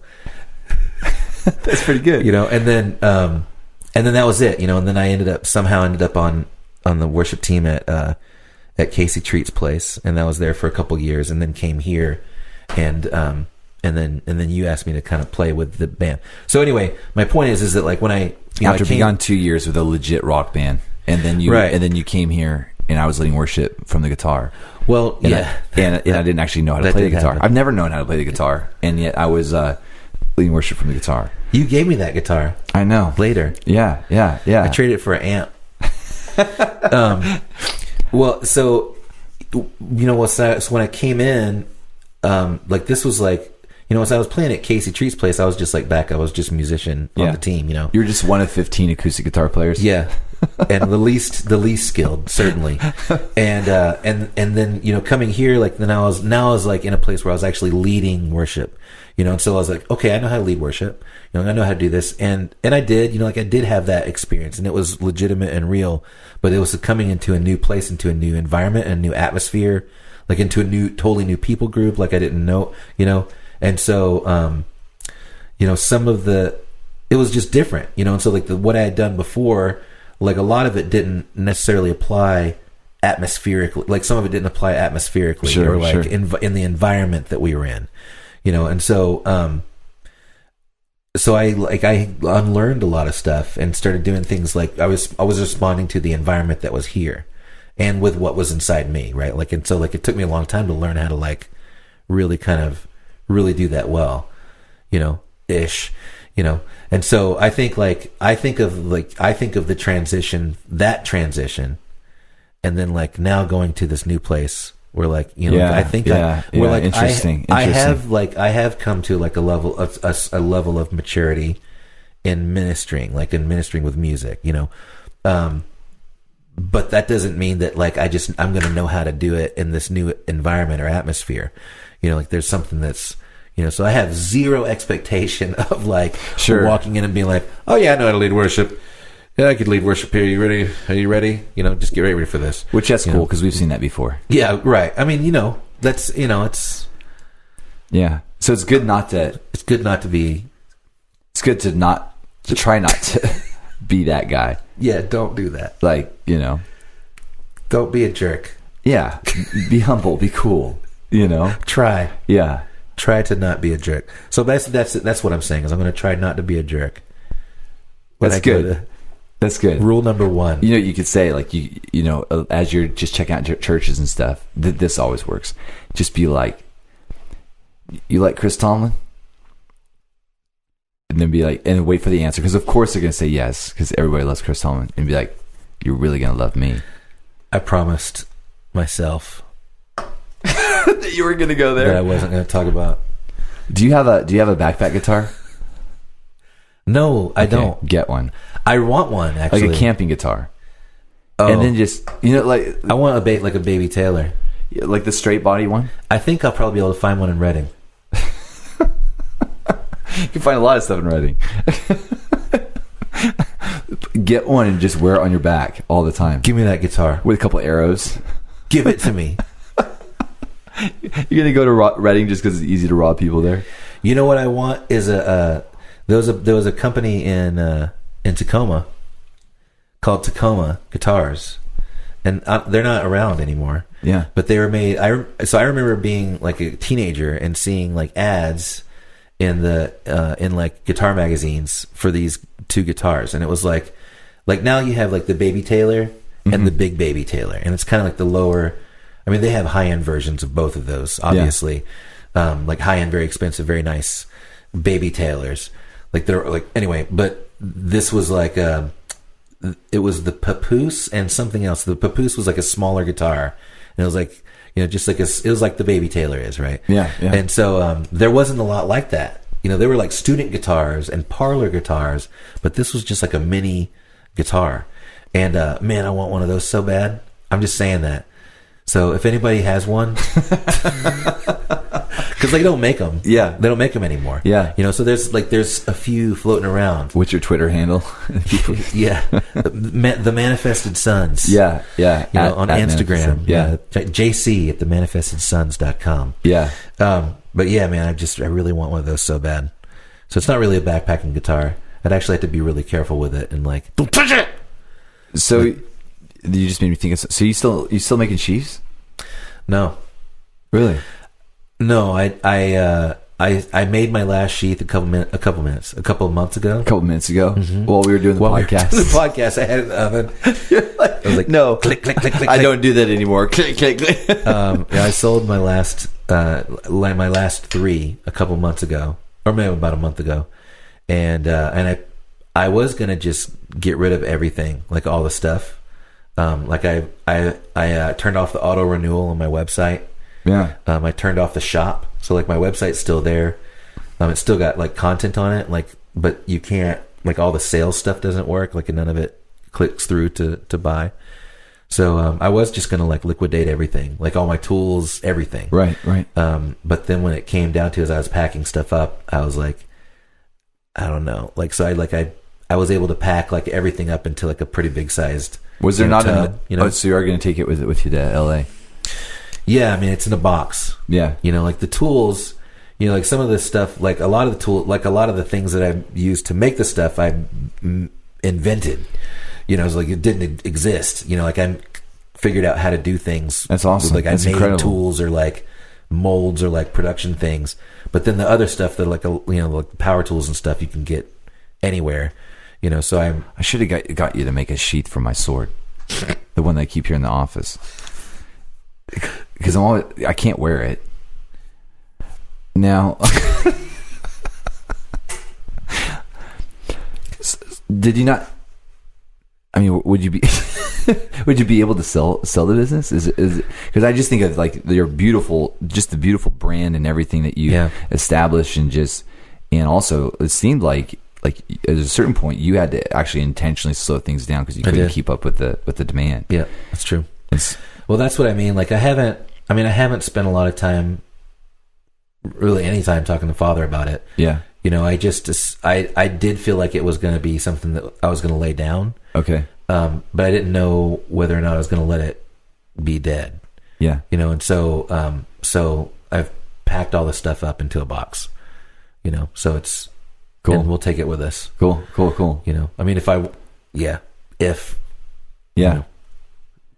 explored that question so many times, like what would I do? Yeah. How would I do it? Seems like knives wouldn't really be that big of a thing in LA. Like it doesn't seem like there really be a knife scene there. I'm sure there is. Okay. There's like an underground. I'm sure there is because the like the people in like the market was military, first responders, okay, hunters, and then like adventurers, and then this other this kind of tactical crowd. Yeah. Right. And so, but the majority of the business was all this other like, legitimate users, mostly like, military and first responders. So a lot of police, a lot of firemen, a lot of like, a lot of military people. And most of it was not in the state here. What about a lot of true, it was like kind of like, zombie apocalypse people? Like, 'cause especially just with your brand. Yeah. And That's stuff. That's the other. Yeah. You would think at first the other was pretty big. This you think like, man, just the brand, the thing, just everything. Because at the time, this was like pre-Walking Dead show. Yeah. Right. Yeah. Like when I first rolled out with that was before The Walking Dead it was a comic. The comic was out, but there wasn't a show. There was no, there was stuff like, there was stuff in the culture. I think like at the time, what was the one with the one set in London, 28 Days Later or something like that. Yeah, was that in London? Right? Yeah, so that would come out like 2000, right? Yeah, so it was like 2002, 2003. Okay. No, it wasn't. It was later. It was 2009, 2008, 2009. It was that late? I think so. Oh, really? Yeah, because it was right around when I went to Amazon. That's when it all came out. That's when I started doing that. Huh. Because I had it's because I had an experience. It's because I had an experience at a concert. Like the thing where, was it the coin? Yeah. The guy, the military guy gave me his drop coin. You have the best concert stories. It was an amazing concert. How's your heavy metal son doing? You should tell that story. I know that story. Yeah, you should tell that story. That's I love that story. Yeah, I went to a show at the Showbox in Seattle. Yeah, a friend of mine that I hadn't seen in a while, he invited me, and I went just to kind of hang out with him. And so, because I did not have I had heard of the Headliner band. It's like a big band, but I wasn't into the band at all. But I went and hung out and was chatting with this guy. And then during intermission, I walked out front. So like right onto First Avenue there, and just walked up and started talking with this random guy, about whatever. And then I heard from behind me, this conversation, there's conversations all around, but I heard from behind me this guy say, so I never knew my dad because he left when I was, like a really little. And so I just like turned right around to that. And I was like, did you just say that I was like, I'm sorry. Like, did you just say that your dad like abandoned you when you were little? And he's like, yeah. I was like, is it okay if I ask, just interested, like, where you at today? Like, it's, you're saying this, we're outside of like a metal show and you're throwing that out. Like, just how's that? Like, and so like it was soft, I didn't want to like step on this guy, and he was being kind of raw. And so he was talking about this, and I asked about his relationship with his mom. Like, it's awesome. Like all this stuff. Like he's like, no, I don't miss my dad. Like obviously that was there. Like he was very thoughtful. And so, so it was like, okay, cool. Like, oh wow. Like that's interesting. And so like, then I was like, hey, can I say something to you? And he's like, yes. I was like, well, I was like, like I'm a dad. Like I have 5 kids, and as a father, I would like to apologize to you for leaving you when you were just a baby. And he was like, what? And I was like, yeah, man, I'm so sorry that I left you, that I abandoned you there. I'm sorry, and it's amazing to see like what you've grown into, like the man that you've become. I was like, and I'm sorry. Like, please forgive me. And, like, I'm going to just bless you. Like, like you're a man, you're a strong man. Like he was, and so he's like, what's happening? The other guy, like it was like clearing out, the space was clearing out, like, and like the heaviness of the presence of the Lord was there. It was just great, and he was like, wow, man, that's awesome. Thanks. Hugs, It's amazing. Went back into the show. And he had mentioned, like, and that was it. Like, I just like left it, I was like, so what are you doing now? Like you're in a, and he's in a band, like all this stuff. And so I went back into the show and kind of intending to leave, like, okay, I'm done. Like, it's the headliner's about to play, and it's like it got more packed. But then I walked in, and I don't know why, I just kind of like pivoted. Instead of going over to where the guy that I came to hang out with, where he was sitting, I turned and walked right into the middle of like the right in front of the stage. And so like I went like right up into the pit, which, like, you know what? I don't need to do that anymore. Like, I'm fine. Right. I don't need to go to the pit. Like, I love metal. I can't believe there's still pits. Totally fine. Yeah. Oh yeah. And it was rambunctious, And so, luckily it wasn't the kind of show where people like really, really want to hurt each other. Right. Right. And so, thankfully for me, it wasn't, but I walked into that, and like I walked in and somebody, like I walked right into the pit, and this guy like moshed right into me, and I just kind of grabbed him and threw him on his way. Yeah. And then somebody else kind of ran to me, and it was like they were like, somebody's throwing people. And so suddenly like people are like bouncing over to me, and I'm grabbing, and then I look over, and this guy, I reach down to pick somebody up off the ground and to throw them up in the air. That's what I'm going to do. I'm going to throw them up in the air. Yeah. And I look over, and it's this guy, the guy that I talked to outside. And he's like, it's my heavy metal dad. And I'm like, come on, awesome, son. And so we picked this guy up and threw him up, and so he's like surfing on top of the thing.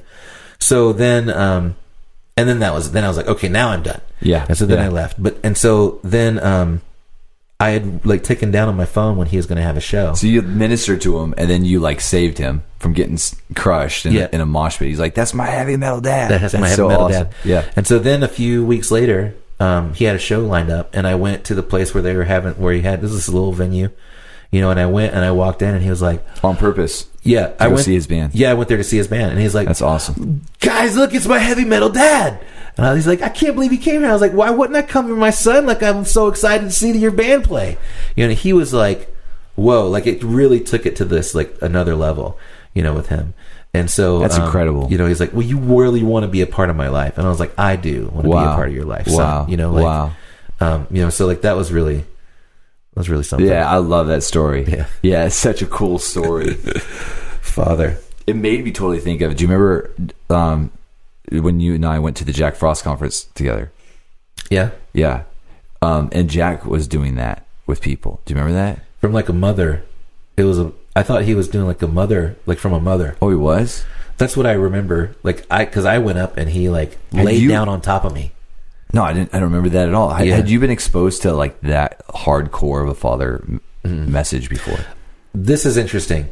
So no, like not like that, but I found out. So when we hit that, like I completely immersed myself in his teachings and his method. I mean, and it totally took me to this other level that I didn't realize. Like I was art. Like that's where like that was meant to happen for me.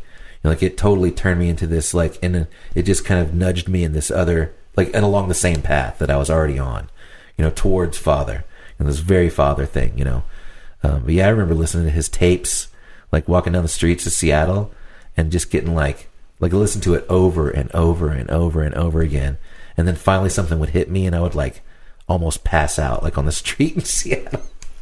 Yeah, I remember that.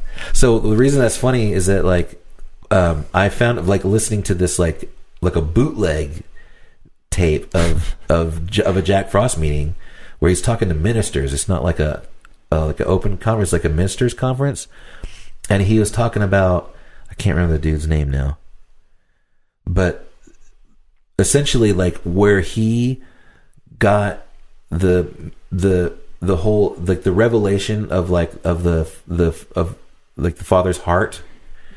He got it from like it came from someone else, and the person that he got it from, he imparted it to is it Jack Deere? Like I can't think of his name right now. It's ridiculous. The founder of Y.W.A.M. Lauren Cunningham. He imparted it to him. Really? And this is what Jack Frost said, that after that man showed this to Laurel Cunningham, that's when he had his vision of like all the like the vision that founded Y.W.A.M. Really? Yeah. So Y.W.A.M, like in a sense, was founded on this revelation birthed out of the Father heart of God. Yeah, because that's amazing. They do a whole Father's heart thing as part of their GTSs, and yeah. Or at least it was when I went there. Yeah, Dean Sherman did that. Yeah, I actually have those tapes. I have Dean Sherman's tapes about that. Like that's when I heard that. That's amazing. I never heard that before about Y.W.A.M. So anyway, yeah, that was pretty good. That was a pretty short rabbit trail. Yeah, man.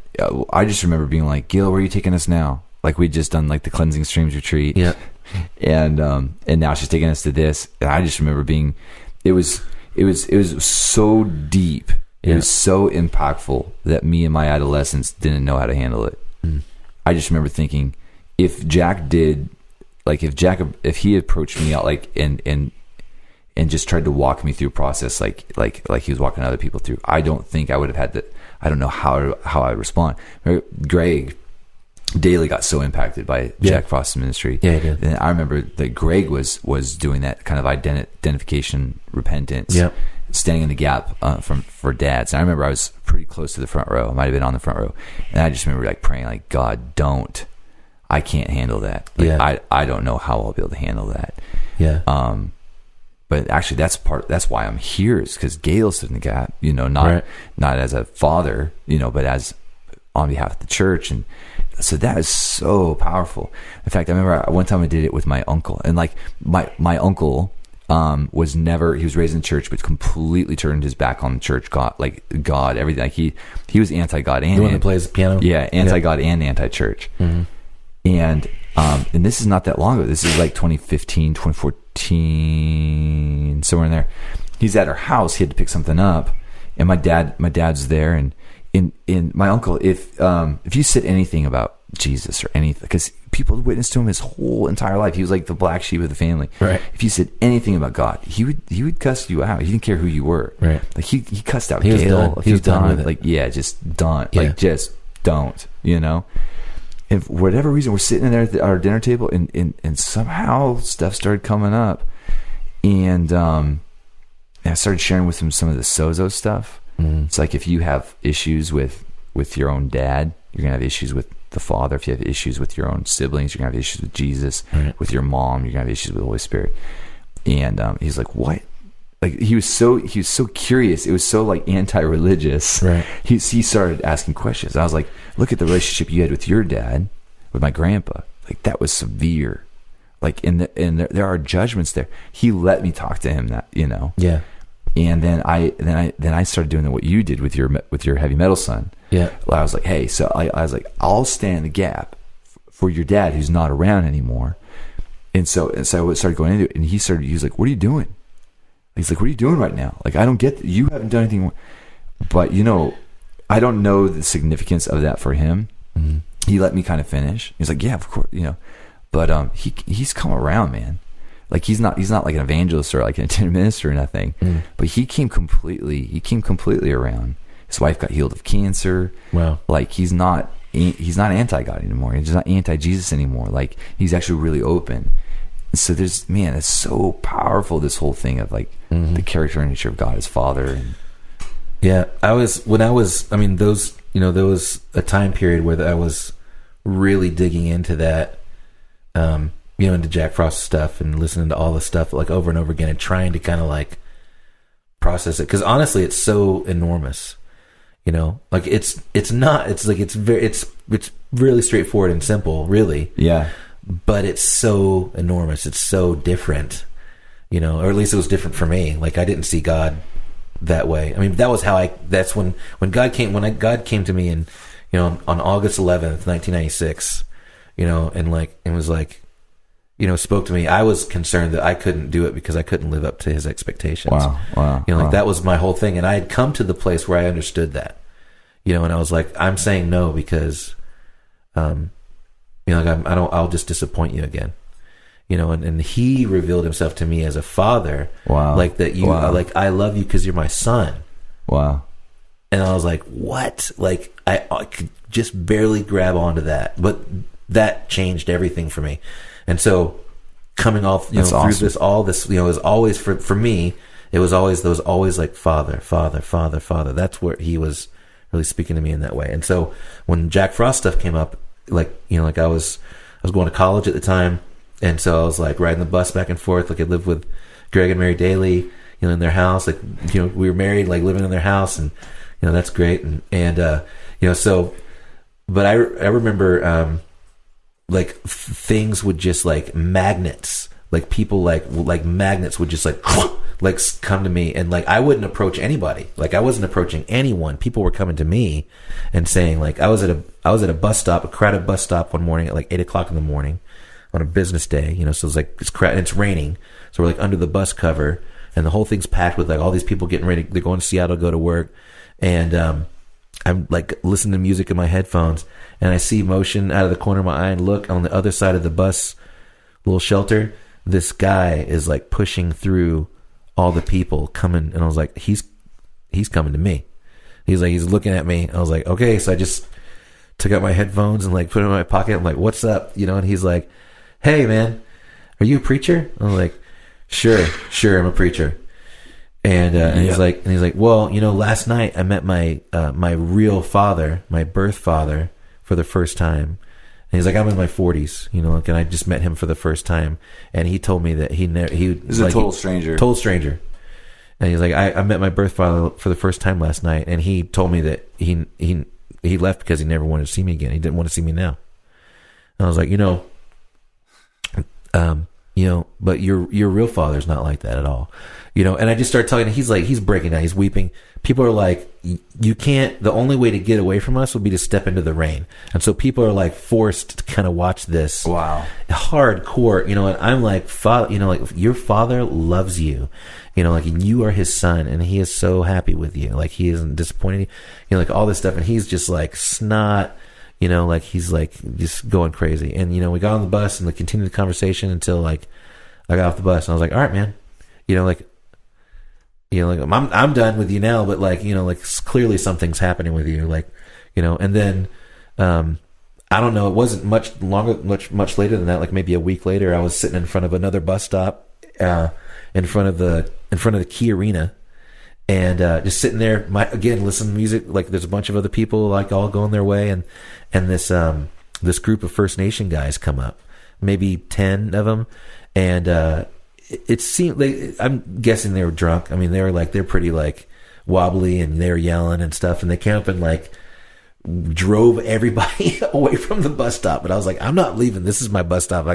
I'm going to work. I'm not getting over. Right. And so I sat there, and then I just sat there. I had my sunglasses on. I had my headphones in, and I was just like, just sat there and just let it wash over me. And they didn't touch me, so that eventually they took off, except one dude stayed, and he was just doubled down. He's just cussing me out, and I wasn't saying anything.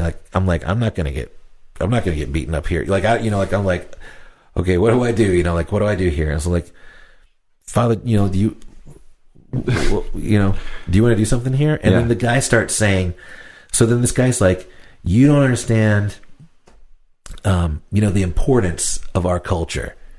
We're going to, we're going to a smokehouse, because we're going to go, have this experience and all this, and he's like, and you don't have any understanding of what that's like. You don't understand our culture. Our culture is so important, and you have no idea, because you're he's calling me all these names. And so he's going on and on and on, and he's getting closer and closer to me, spitting in my face. And so I took off my sunglasses, and I was like, you know what? I know that if you was this at night? No, it was in the day. Oh, I was wondering if you were wearing sunglasses at night. No, I do, of course. It was raining. At this time, no. It was, okay, got it. It was overcast. All right. And I took off my sunglasses, and I was like, I do know that if you don't know who your father is, you can't know who you are. Whoa. And he was like, stops. And then he's like, and then sat down on the thing next to me and started crying. Wow. And then all the other guys immediately were like, what? What'd you do to our friend? And he's like, no, it's cool. It's cool. It's fine. Wow. And he's like, you do understand. That's what he said. Yeah, he's like, you do understand. And I was like, yeah, man. The bus pulled up, and I was like, all right, man. Peace. I'm out. But that was happening. That was happening all the time. It happens now. It happens all the time. Yeah. Because people are because there's something about it. There's something about wanting. Because I want that. I want it for myself. I want Father. I want to be in your heart. And it's it radiates out. Other people. There's a hunger for that. Because it's still rare. It's still pretty rare that that Father, it's just kindness, right? Yeah, absolutely. Kindness draws you in. Yeah, absolutely. Yeah, that's really, really interesting. That was super heavy. No, it's awesome. It was awesome. Yeah. Yeah, it's really interesting because the way that parenting styles change when you look at the World War II generation, the builders, and then their sons. There was a lot of friction there. And then you look at the boomers with the Xers, and the boomers are doing everything possible to not be like their dads, and then there's so you see this almost this grace coming or something, escalating with each kind of generation, because World War II generation, the greatest generation, right, is what they've been called, heroes, total heroes, but because of what they did for our country and everything. They lack that ability to connect intimately. I know I'm speaking huge general stereotypes but then you see how that led to even the Xers with their kids and the millennials, and this place of how important it is to have that place of intimate connection, and the level of involvement that I have with my kids, right, is so and that you have with your kids is so radically intense. Yeah, very different. It's not that we love our kids anymore, but then our parents loved us. But it's maybe. But the execution of love is far more involved. I mean, it's really interesting. I like that phrase too. What's that? The execution of love. Is that what I said? Yeah. Sweet. I'm gonna write that down. It's an hashtag. Yeah. Right there. That'll be the name of this podcast. Yeah. But it's really interesting. It is because it's not just it's all over the place. It's all over the place. It really is, right? Yeah. You see it in some of the most there's so many incredible, powerful father-son moments that have been coming out in movies for the last 10, 15 years. I just think of even Boiler Room. Right. Man. Or The Gift. like that. The same guy, like Giovanni Ribisi, also. He was in Boiler Room. He was in The Gift. Yeah, is a kind of a side character, an important side character. But like his whole thing with his father, that whole thing, like the Blue Diamond. Yeah, that was like that's super old, that's right? Rough. Why I can't actually officially recommend that movie, but especially not the Blue Diamond part. But like, yeah, it was so intense, like that whole scene that how it played out later with him and his father. Yeah, right. Yeah. It's because it was at the core. It was kind of the core of his personality.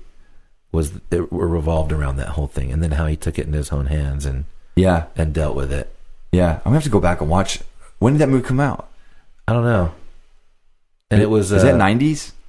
No, it was in the thousands. Huh? In the aughts. Yeah, I forgot that he was. That the was, later aughts. Really? Yeah, and Keanu Reeves was like the bad guy, but it was really. I was wondering how long it was going to be. I was going to wait. I was wondering how long it was going to be before Keanu Reeves came up. Yeah, it can never be long. Actually, so the podcast went for a lot. We were just going to keep going until Keanu Reeves came up. Yeah, Keanu or the Keanu the cat. What's his new movie? John the Wick. Yeah, you into those? Well, no, but he's in this other movie though. He's not a star of it, but he's in this other Netflix movie. He's like a co-star. Oh, what's the name of it? I don't know. I watched the trailer for it last night, and it was like it's a rom-com. What's that? A romantic comedy. Oh, rom-com. Sweet. I haven't heard that. It's a rom-com. Yeah. It's a romantic comedy. Yeah. I know I'm entering into I don't know if I'm going to watch that. I think the trailer was enough. I got enough out of it. I was like, oh, okay. Yeah. It looked vaguely funny. There's only a few things I think on like, okay, I'm not even going to go there. Just found out about these marathons. Jared was telling me about these. Jared just got done running that. Yeah, dude, I hadn't seen Jared in a couple weeks. Dude, he lost like 50 pounds. Of course. Just like I was like, Jared, oh my God, you okay? Yeah. He's not a mortal man like that. I'm like, Jared, oh my goodness, like he's lost so much weight. Yeah, and then which he didn't need to. No, not at all. And then Daniel, I don't know if you know Daniel very well, Catherine's husband. He's been on keto. He wasn't that big of a guy. Okay. So Jared's super skinny. Daniel's super skinny, and then David, he got Sammy Robinson's workout machine off of Kickstarter, like an actual machine. Well, did you ever hear about that whole thing with Sammy Robinson? Like the singer? No, Sammy that came here during Apple One Awakening. Sammy Davis Jr. His dad is Charlie Robinson. Oh yeah, Charlie. He got into this thing, with his milk uncle, and the butter and the cream. Yeah, that's Sammy Robinson. David got his workout machine. Okay, and David's barely been bulking up. So man, I was with all these guys. Man, I just felt like I was completely. But anyways, Jared was telling me about this. These marathons. They're called the Barkley Marathons. Okay. Do you know about this? Like Charles Barkley? No. I'm impressed that you no. That also takes me back to the story when we played basketball together. Do you remember that? You made fun of my shoes. I made fun of your dribbling. And I'm like the worst basketball player ever. No, not that day. Not that day. Yeah, there's a documentary called Where Dreams Go to Die. And it's on YouTube. Have you heard about this? Like these. Is it about my experiences in PE class in high school? It's crazy, dude. These guys, they go on an uncharted route, running through the woods, to find these books attached to trees. They were planted there, like on purpose. Yep, and they have a bib, and they have to find the page number for their bib, and the elevation's like going up Everest 2 times. Maybe 3 times, like the amount of elevation that they cover over the course of 3 days, and you don't get to sleep. So you have to go 3 days without sleep, running through an uncharted territory, finding these books, covering that elevation, and so these guys are getting scraped up by sticker, and they're doing it at night. You know what I'm saying, with a little headlamp, and it's a documentary on like this, basically this impossible mission that just. Like 15 people have completed it over the course of however many years. Every year they switch it up, they add new, and it's crazy. And it's called Where Dreams Go to Die. Yeah, you should totally watch it. I mean, and we are podcast. I always keep forgetting throughout this conversation that we're actually podcasting this thing. There is some language. I keep remembering. There is some language in the documentary, but it's you know, so it's for mature audiences, but it's crazy. I had no idea that this kind of stuff actually existed. This podcast is for mature audiences. Yeah, it's kind of like the one I did with Bobby. This particular one, at least. I was like, if I could have to put an E on the one I did with Bobby. E for everyone? Yeah. Yeah, that's an amazing documentary. But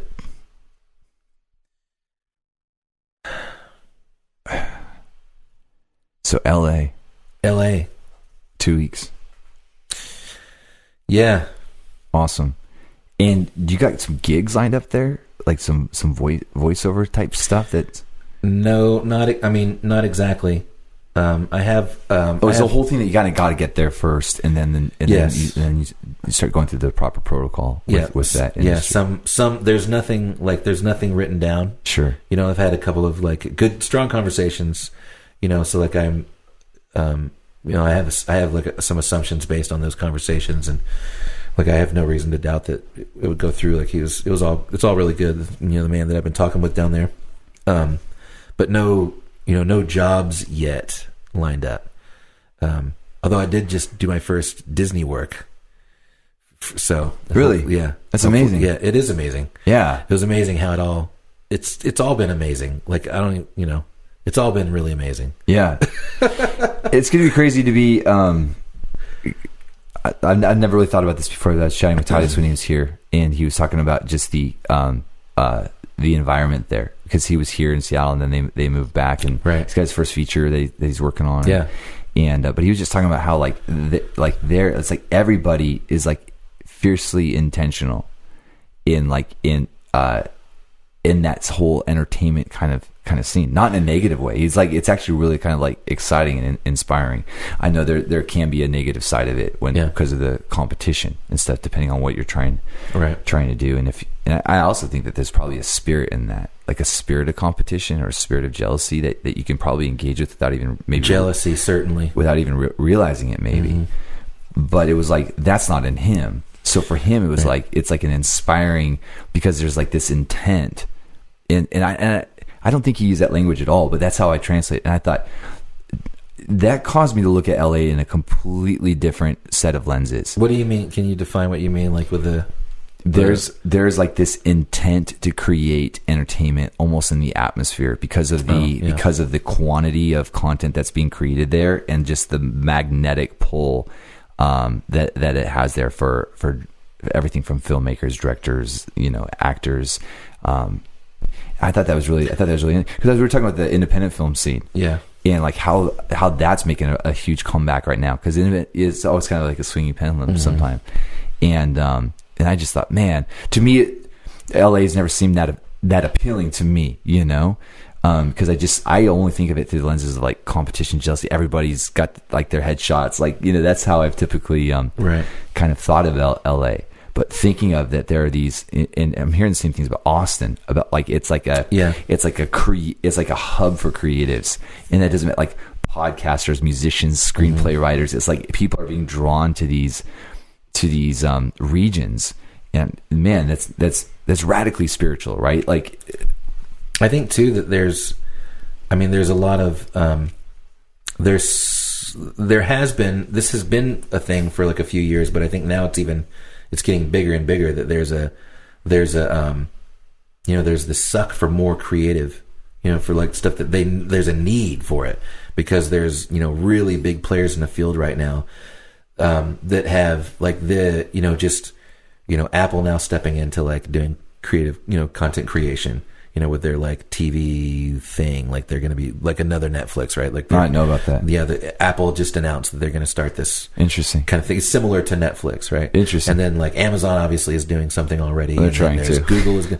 know, like all these different groups are creating content, and then of course Disney, you know. So there's this, but what that's done is like that's kind of like thrown a lot of like the pricing models sideways.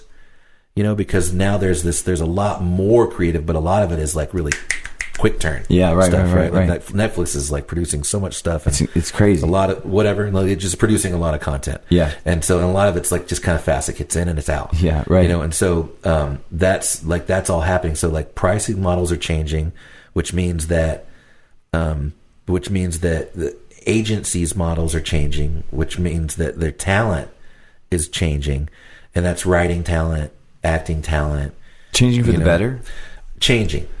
Okay. All right. And, you know, like there was just a huge a writer's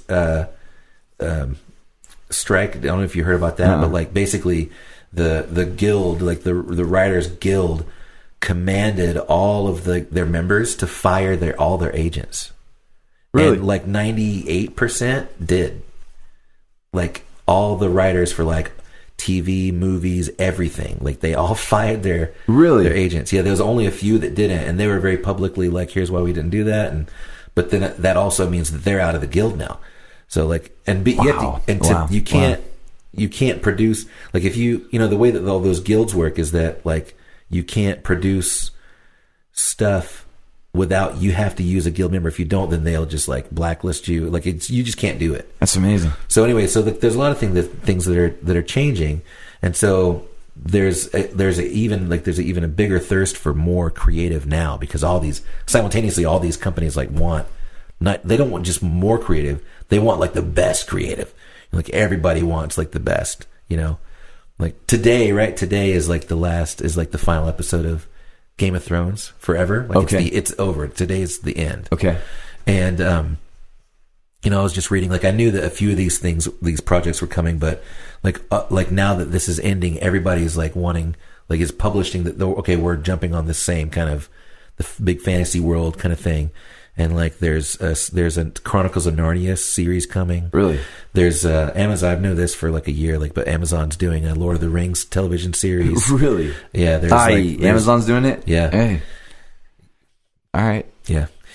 You know, whatever. So there's several different like things. Everything that Amazon's done has been not everything.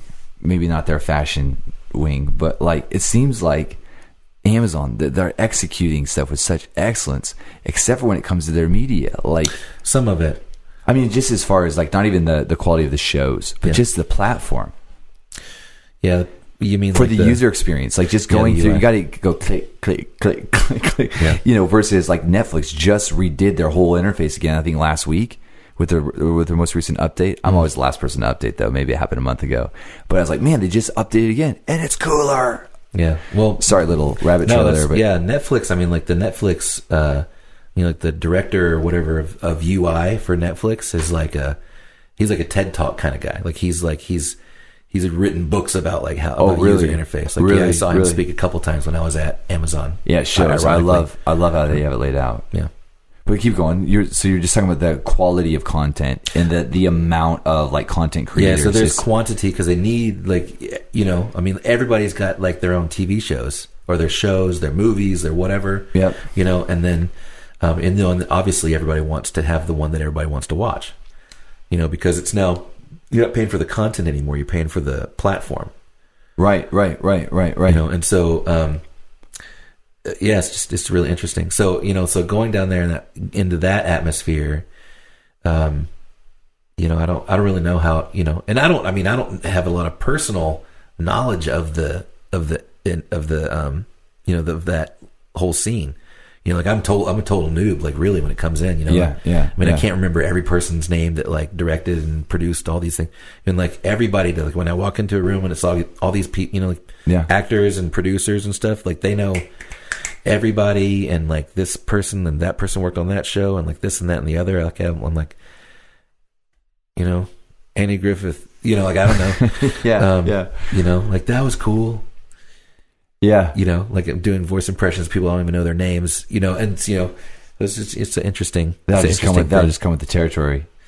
Yeah. I mean, I think you're photographic once you get into something. I mean, you just retain everything, man. That's true. Yeah. But, you know, so I mean, I'm going there and I've met this man. He's like, he is walking me in through doorways. I mean, he's like walking me through doors.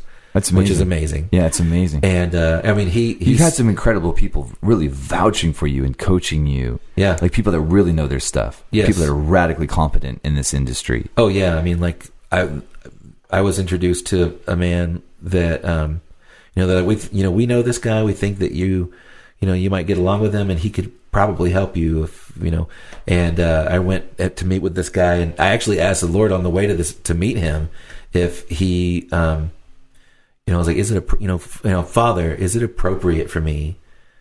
Is it appropriate for me to ask this guy to help me find an agent when I get to Los Angeles?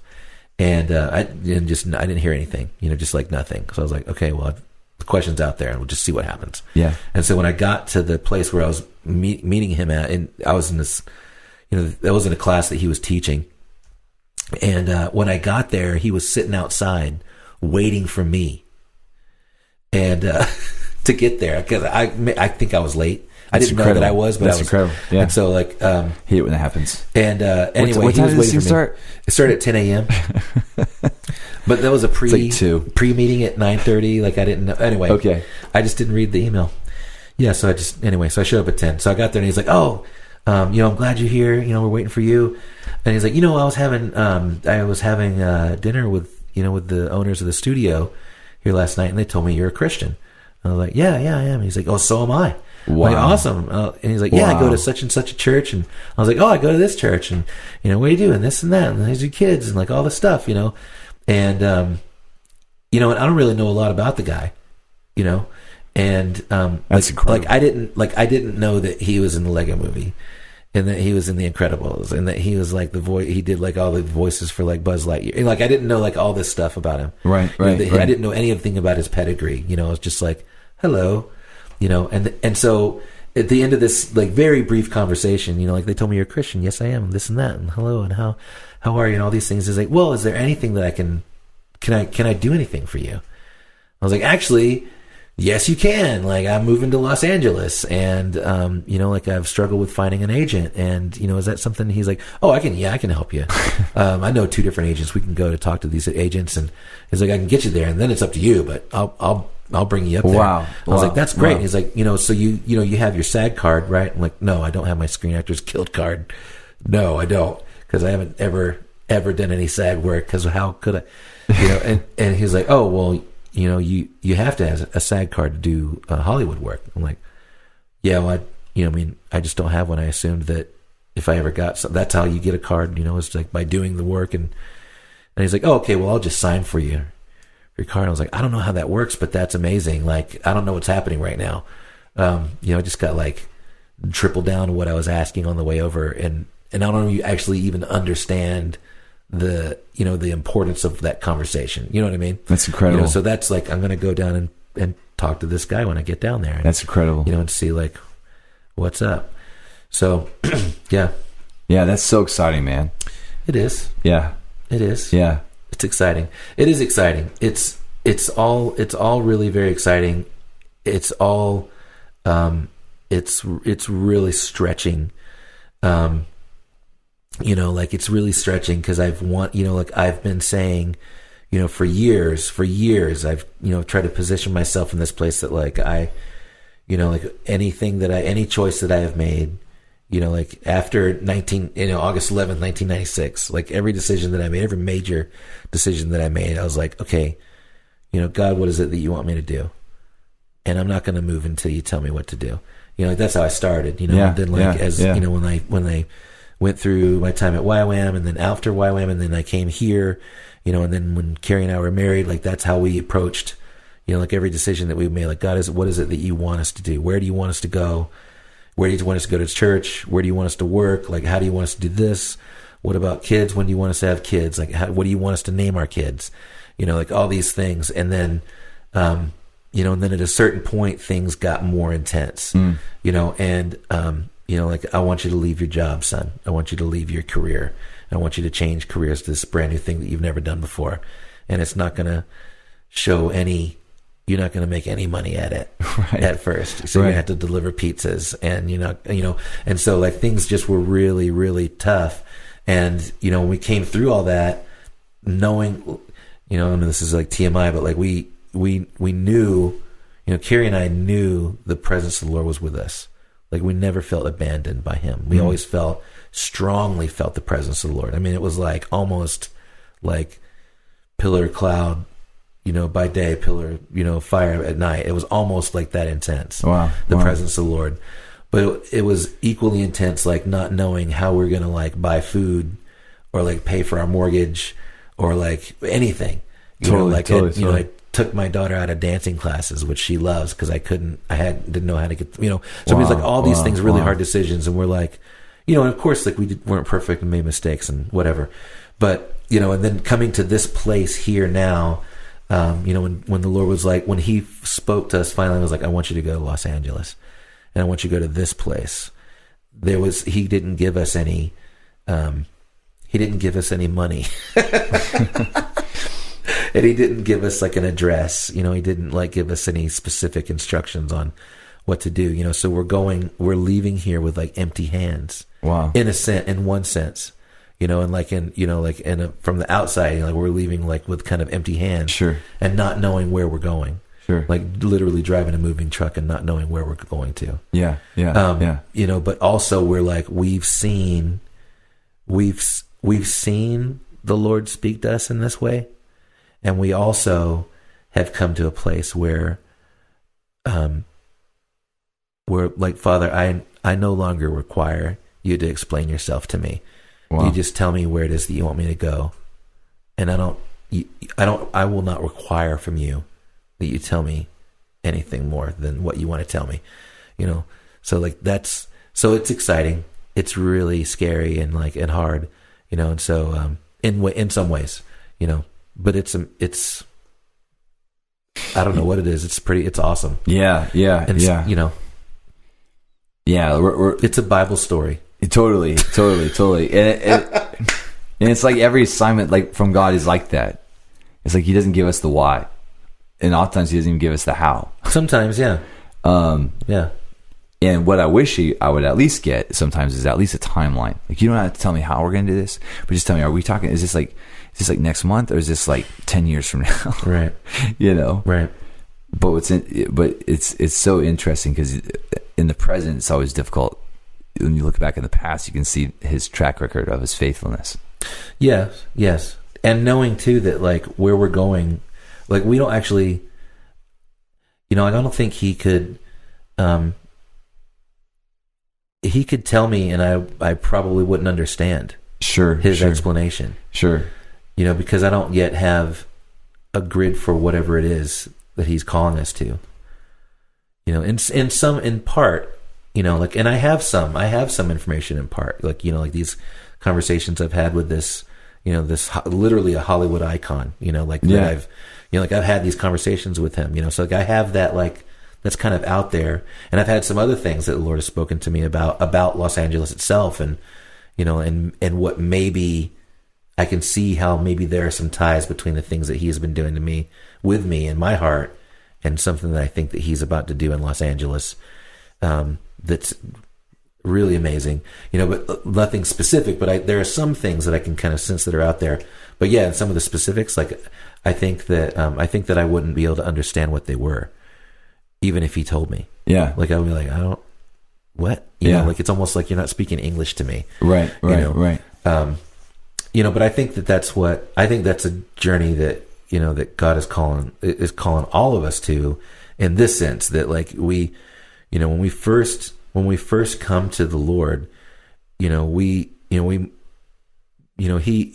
reveals himself to us, you know, and then I think that we have to go through this process where we learn to trust him, and we're learning more about him. And then at a certain point, we trust him enough in our relationship with him that he starts to tell us, that he can start communicating to us, and he can tell us who we are. And this is who you are, son. This is who you are, daughter. And like starts telling us who we are. And then a baseline is created of relationship. Where like now we have this ability to communicate with one another, because I know who you are, and I know who I am, and I know how this relationship works. And then it's like, okay, now we can get down to business. Now we can start doing things. Yeah, it's awesome. But before that, if God had said anything to me about like, you know, in this process with him and me, you know, like he could have said things to me that I would never have understood. Mm-hmm. At times he did, like, you know, prophets would come and like say, I mean, like right after I got saved, and I went to Y.W.A.M, and it was like this very short period of time in between those two events. And I was at Y.W.A.M, and like my second day there, almost had like a nervous breakdown because I was like, I'm not supposed to be here. I don't deserve to be here. Wow. You know, like I can't do this. Like I don't even know what I'm doing here. Like I had this huge crisis in my heart, you know, and it was in this awesome time of worship. I mean, it was this intense worship time, and I was at the back of the room on the floor, like just undone, like sobbing, like, you know, like I was like, I'm going to finish this awful cry and then I'm leaving. Were you crying out loud? Like, Yeah. I wasn't like screaming like you were I wasn't embarrassing myself that much, but I was still like, I was crying really hard. And there were guys that were like, dude, it's all right. You know, it was like that. And then the music lulled, like it kind of got quiet a minute. And then like somebody, you know, picked up the microphone and they're like, is there a Jonathan Cotton here? Wow. And somebody was like, yeah, he's back here on the ground. And they're like, okay, well, a bunch of you guys pick him up and bring him up here to the front. And so like they picked me up off the floor and like kind of like crab walked me up to the front of the room. And this guy was like, you know, like I was going through all the paperwork. This is the guy I didn't know this then, but he was like the director of all the DTSs at Y.W.A.M. Yeah. For this part of the world, you know, and he was like, I was going through all this stuff and your name jumped out at me and the Lord spoke to me. And I'm going to tell you what he said to me. Oh my goodness. And he's like, the Lord says that he's going to reveal through you his father heart. Oh my goodness. To a whole generation. Oh my goodness. And you're going to be a father to so many, like all this stuff, you know, and I was just like, no, not me. Like, not me. You know, I was just like, you know, I couldn't handle it. Wow. Like, I had no grid for it. Wow. I didn't even understand what that meant, you know, That's or powerful. how that could even be, you know, like it was, you know, so, but the Lord did speak that to me, and the same thing spoke several times to me, the same kind of thing through total strangers, right? Like the same thing, like I see a house filled with children and you're the father of all these children. Like they're not your physical, you know, like you're like, but I see you're filling a house with like orphans and you're like restoring them to the father, like all this, like over and over and over and over and over again, you know? So now here we are, you know, like, so like, now I can kind of understand what some of that meant, you know? So, you know, we're going to a place that's like, you know, there's a lot of unknowns, you know, that I know that I maybe couldn't understand the directions if he were to give them to me today. So yeah. And it's also a place that I think maybe like in the past, it was kind of the place where you would go there despite what your mom and dad tell you to go make something of yourself. Like, I'm going to Hollywood to go be a star. Right. Like, no, you're not. That's the most stupid thing you'll ever do. Please don't do that. You know, everybody. Yeah, I know. But I just think it's interesting when it comes to just what's in you, what you carry, and also just the opportunities that you're going to find there, just to be there for people. Mm-hmm. You know, I mean, it's gonna be incredible. It's awesome. It is going to be incredible. Yeah. Well, dude, this has been great. Yes. Yeah. A stroll down kind of memory lane a little bit, but also just a time of just unpacking different parts of your heart and everything. And so thanks so much for doing this. Thanks for creating this space. And man, we're cheering you on. It's going to be so much fun to celebrate you and celebrate what Jesus is doing through you and your family and everything. It's going to be awesome. It's going to be so good. Yeah. Thanks, man. Yeah. All right. Much love. Right on.